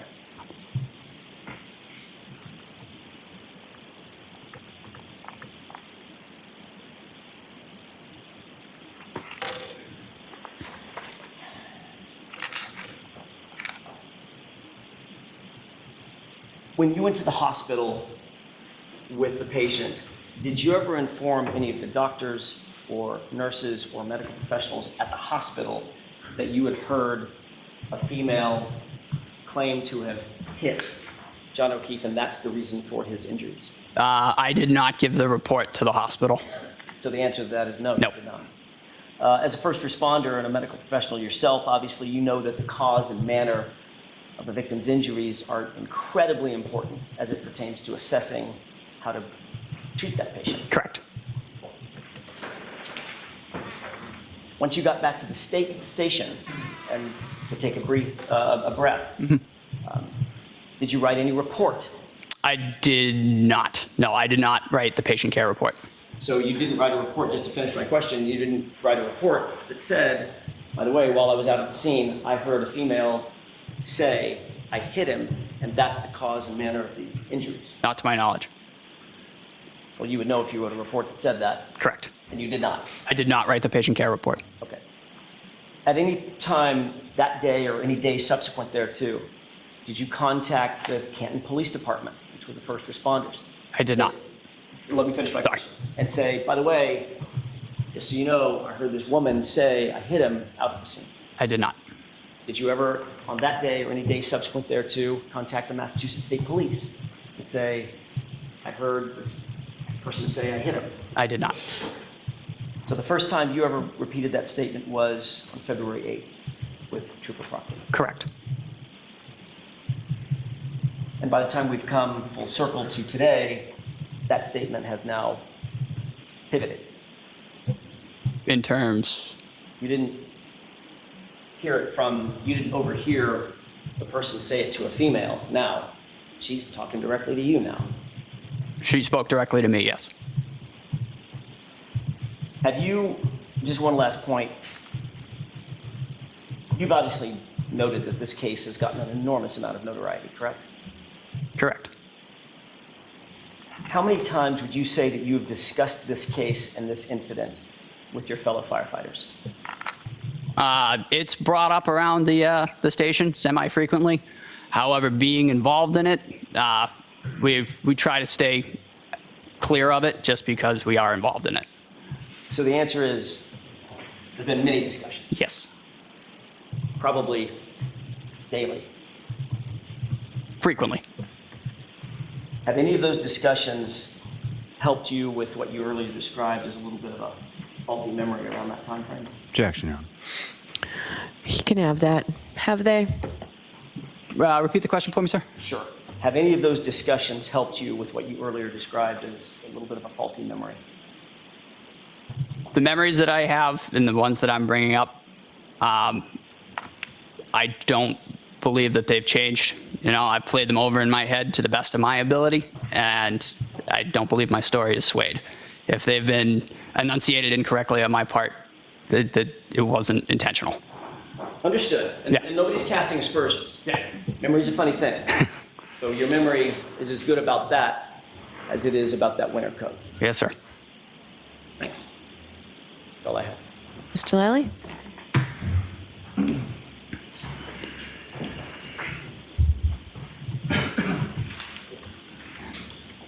Mr. Nutall, when it comes to you being asked about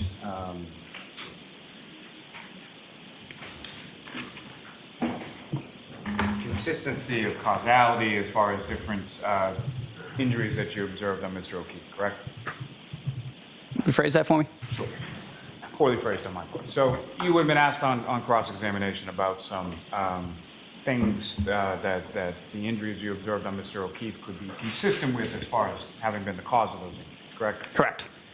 And how many sort of myriad of other causality, or how many myriad of other sort of things could have also been a cause of the injuries that you observed? As stated, a lot. It's not typically just physical altercations. It could be, again, a golf ball could hit you in the head. That could cause similar injuries. And just for clarity purposes, when you were asked about a particular time frame, were you talking about the time frame of January 29th, or were you talking about the time frame of February 8th when you met with Trooper Crawford? Sorry, sir, rephrase that for me. Sure. Let me withdraw that and move on to something else. So just again, for clarity purposes, when you were asked about some statements that were attributed to you to Trooper Proctor during an interview, correct? Correct. Okay. And so with regard to what you recall differently, is it the statement that the person, the female with the blood on her face, made to you, or the statement of the other female telling that person to be quiet? So as stated, real quick, down and dirty, I asked, do you know this person? To which I hit him. And then in the background, I remember hearing over and over, I hit him. That was kind of pushed towards the back, and patient care took priority, if that answers your question.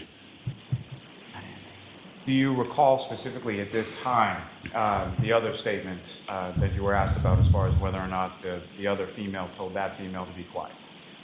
I do remember that, correct. And the other statement as far as the female with blood on her face, and again, that was the differentiating character between the three females that you observed there, correct? Correct.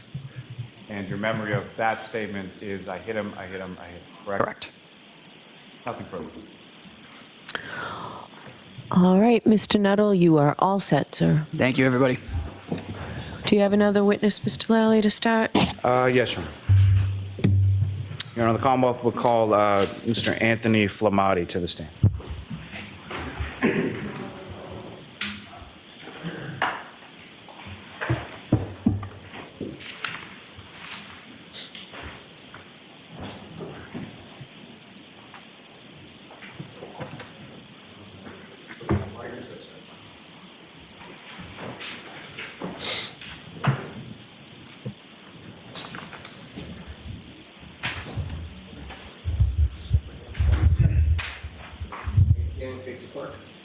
Raise your right hand. Do you solemnly swear the evidence you give the court and jury in the case now and herein should be the truth, the whole truth, and nothing but the truth, so help you God? I do. Thank you.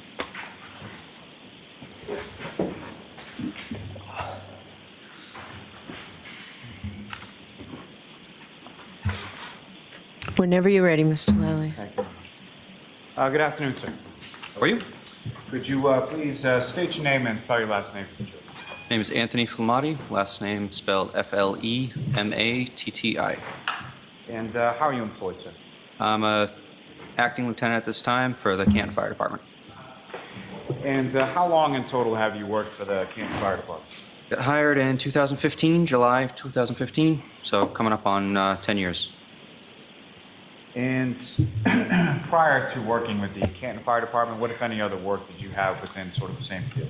So in the same field, I worked for the Nutall Fire Department for a few years, hired in 2012, March 2012, until July of 2015. So just transferred departments. And even prior to working with the Nutall Fire Department, did you work as an EMT anywhere? Yep. So I worked as an EMT for American Medical Response out of Springfield and Holyoke. Worked for Fallon Ambulance. Started basic level of EMT around 2008, and then just different private ambulance companies around the state.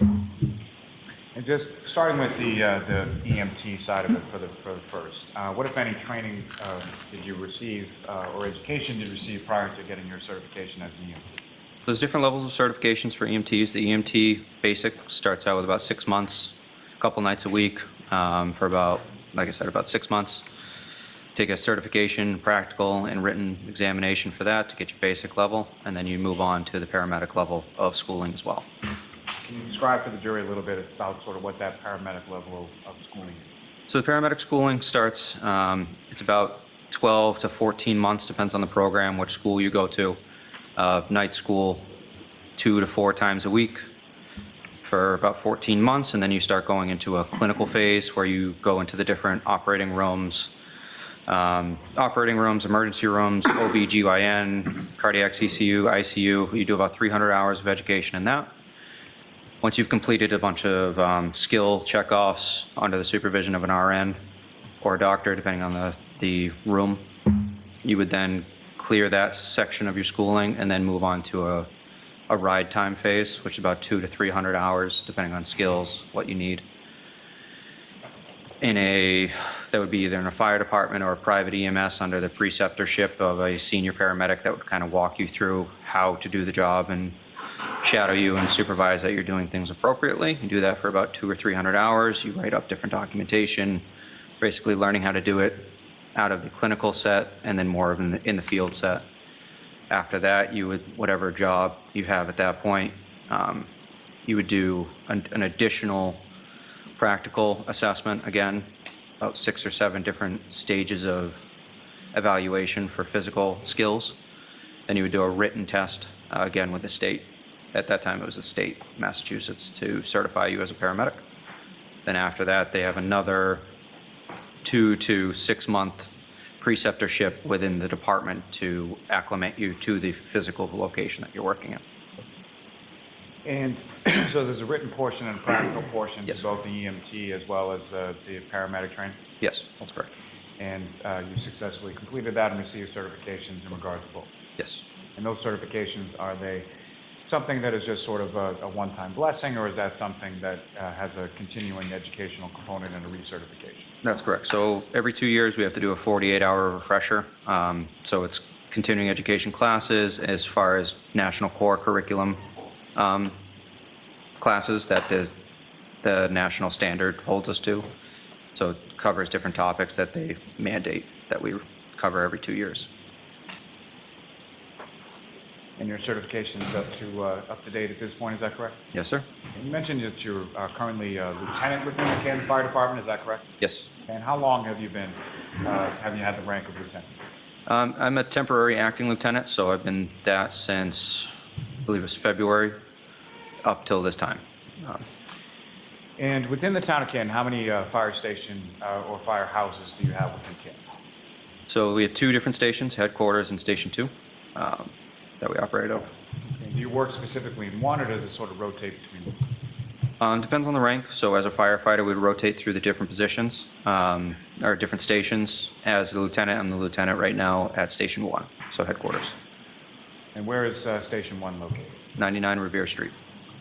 And with respect to each of the 2 station houses, how many sort of different vehicles and apparatus are located in? So we have, depends on what's obviously in service for mechanical issues and stuff, but we have a primary engine, a backup engine. We try to have at each station. We have 1 tanker truck, 2 ladder trucks. We have 2 primary ambulances and then a backup ambulance as well. So we try to have at least 1 engine, 1 ambulance, 1 ladder at each station, and then we'll have the backup pieces for that. And I believe our tanker truck right now, or our water truck, is out of Station 2. And Station 2, where is that located? 7 Sassamon Street. Now, as far as the sort of shift, how many people are assigned to, when you're assigned to, let me ask you this first. When you have a shift, what hours is that shift sort of concern? So for shifting or shift work, it's 8 a.m. to 8 a.m. the next day. So we work 24-hour shifts. We'd have a 24 period off from work, another 24, and then we're off for 5 days. And when you're assigned to a certain shift for that 24-hour period, are you assigned to sort of a specific duty or a truck, or how does that work? We're usually just assigned to a specific position for either the 10-hour or the 14, depending on rotations, overtime, that kind of stuff. But we're usually assigned to an individual piece or individual position for that shift, at least, whether it's a day shift or the whole 24. And so starting with just the ambulance, if you're assigned to the ambulance, how many people and what are the different roles in the ambulance? So the ambulance, we would have 2 people assigned to the ambulance. We rotate either through seniority or through care level, whether paramedic, EMT.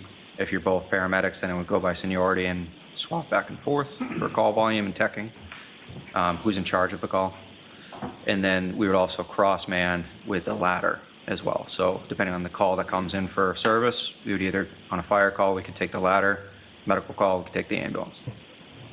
And with respect to the engine, how is that sort of divvied up, or what are the different roles on an engine? So with the engine, if we have a full staff of 13 members, we would have 4 people on the engine. If there's a couple people off vacation, that type of thing, we could do, it's the driver, the step, and then the lieutenant in charge of the engine.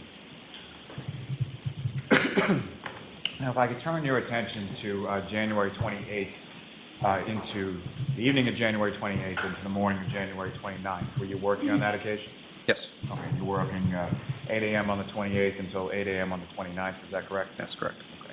And which firehouse were you working out of on that occasion? I believe it was Station 1 at that time.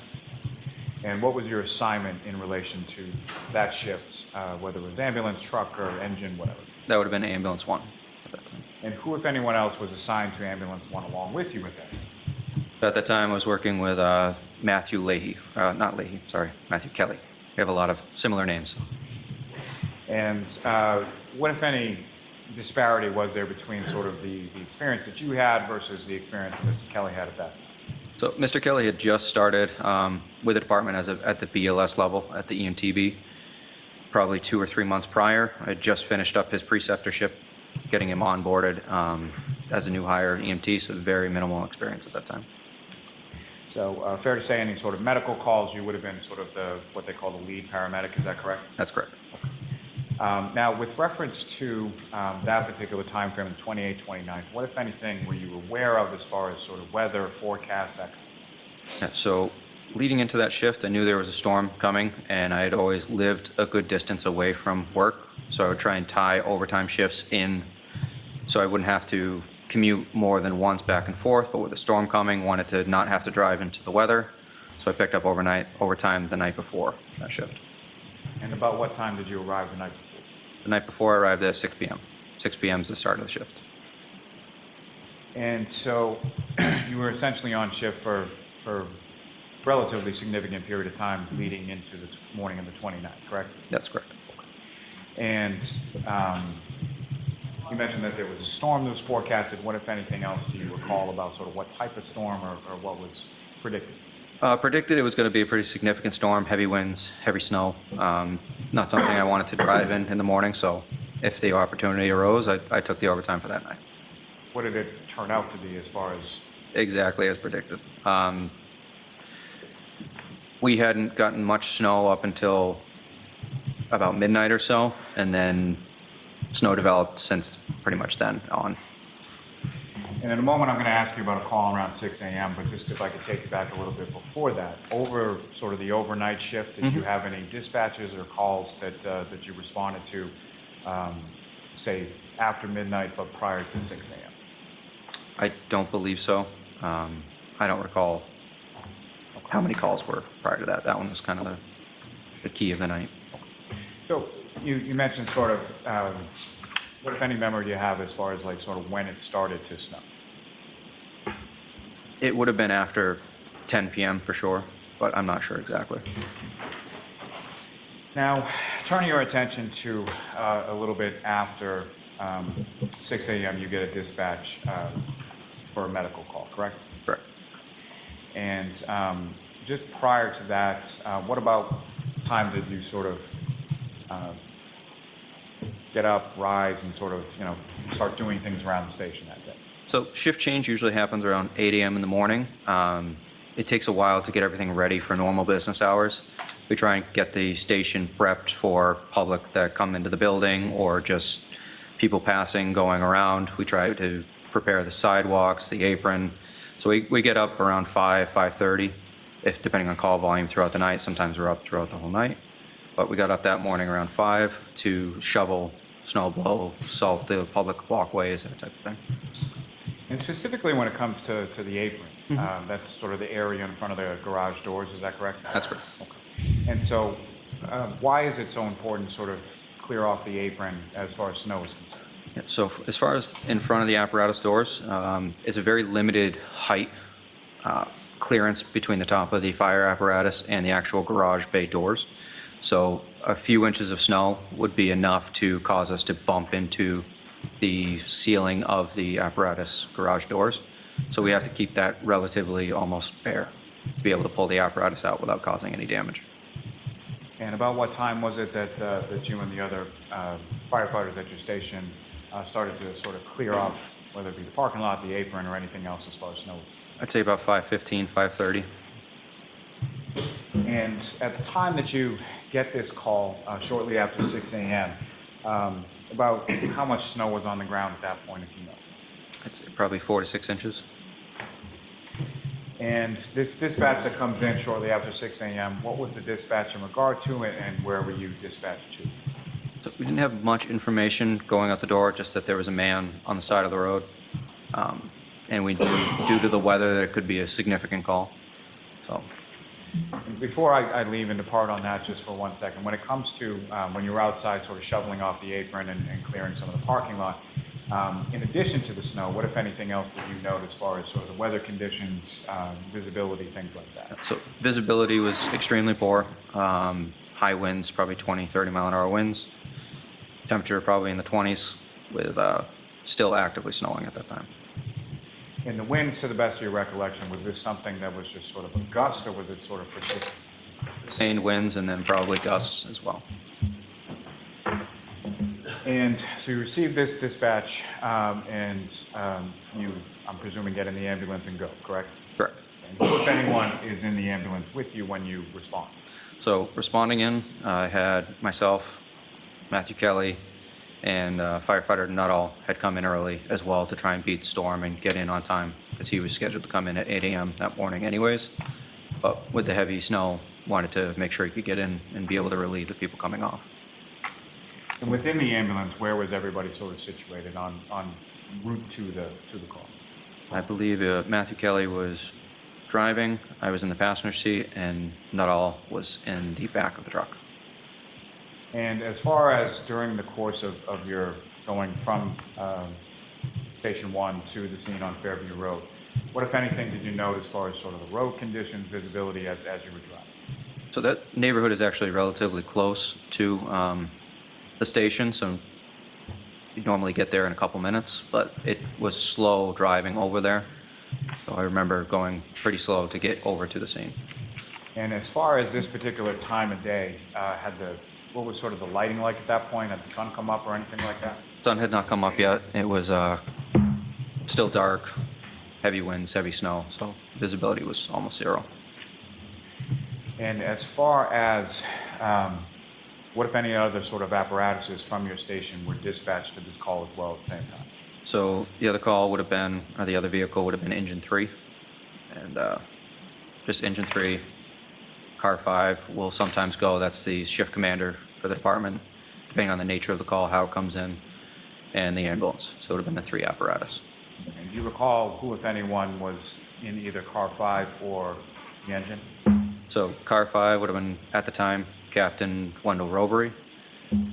And the engine, it would have been Frank Walsh, Katie McLaughlin, and the lieutenant for the engine was Greg Woodbury. And you mentioned it took a little bit longer than without the weather to get to Fairview Road. Is that correct? That's correct. If you have any idea approximately how much time elapsed between the time that you received the call and the time that you arrived on scene? I'd have to refer to the EMS report. That is going to be more accurate, but I believe it was 5 or 6 minutes. And to that point, with any call, there's an EMS report that's prepared by, who is it prepared by? So it's usually the person who texts the call or is in charge of the call. This was an ALS level call, so it would have been myself. So you wrote as far as the report in relation to the EMS arrival, and within that is contained sort of different times that things happen along the way, correct? Correct. And the times that are noted within that report, is that something that's noted as it's happening, or is that something that you go back and figure out at a later time? So as we're going through the call and radio messages are sent, that's all documented on a third party that documents timestamps, things like that. As far as on scene, transport, clear from the hospital, that type of thing. It's all third party documented. May I approach the witness, John? Yes. I'm showing you what's been marked as Exhibit 160.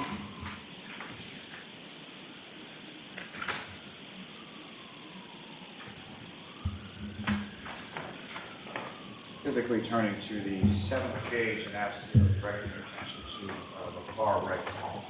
You see that portion of the report, sir? Yes. Okay. First and foremost, what I placed before you as Exhibit 160, that's your report, correct? Correct. Okay. And on that right column of the 7th page end, what, if anything, do you see with regard to times?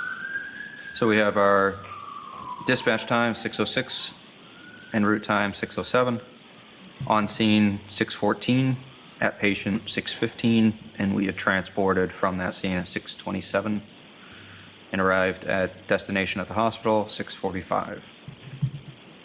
And that destination hospital would have been Good Samaritan Medical Center, is that correct? Correct. Now, if you could, going back to sort of your dispatch from Station House to Fairview Road, can you describe sort of the path as far as what direction, what route you took to go from one to the other? Yep, so from Revere Street, we would have come out, taken a right onto Revere Street, gone to the end of that road, taken a left on Sherman, driven all the way up to Chapman Street, taken a right on Chapman Street, gone up to Fairview Street, and then taken a left on that. And that would have brought us down to the address. And as you're coming down Fairview, are you familiar with that area? Yes. Okay. And so as you're coming down Fairview, is there any kind of grade or elevation to the roadway as you're coming down? Yep, so that is a downhill towards about halfway down the road, so a pretty good grade that's coming downwards. And the address that you responded to with 34 Fairview Road, when you're coming from the direction that you were coming off of Chapman, is that a residence that's on your left or right or something else? That would have been on the left. And when you arrive on scene, what, if any, other sort of vehicles or apparatuses do you observe beyond sort of what you've already described as a... So we had the fire apparatus. There was another vehicle, bystander vehicle, that was on scene as well. I don't recall if police were on scene at that time, but... And when you first sort of pull up to the scene, what, if anything, is it that you observe even prior to getting out of the truck or the ambulance? So as we're pulling up to the scene, we see 2 female parties, non-uniformed personnel, that were going back and forth between the body and the side of the street and back and forth. Appeared to be a female party that was pushing on his chest and then going back and forth between the other female party and the patient. And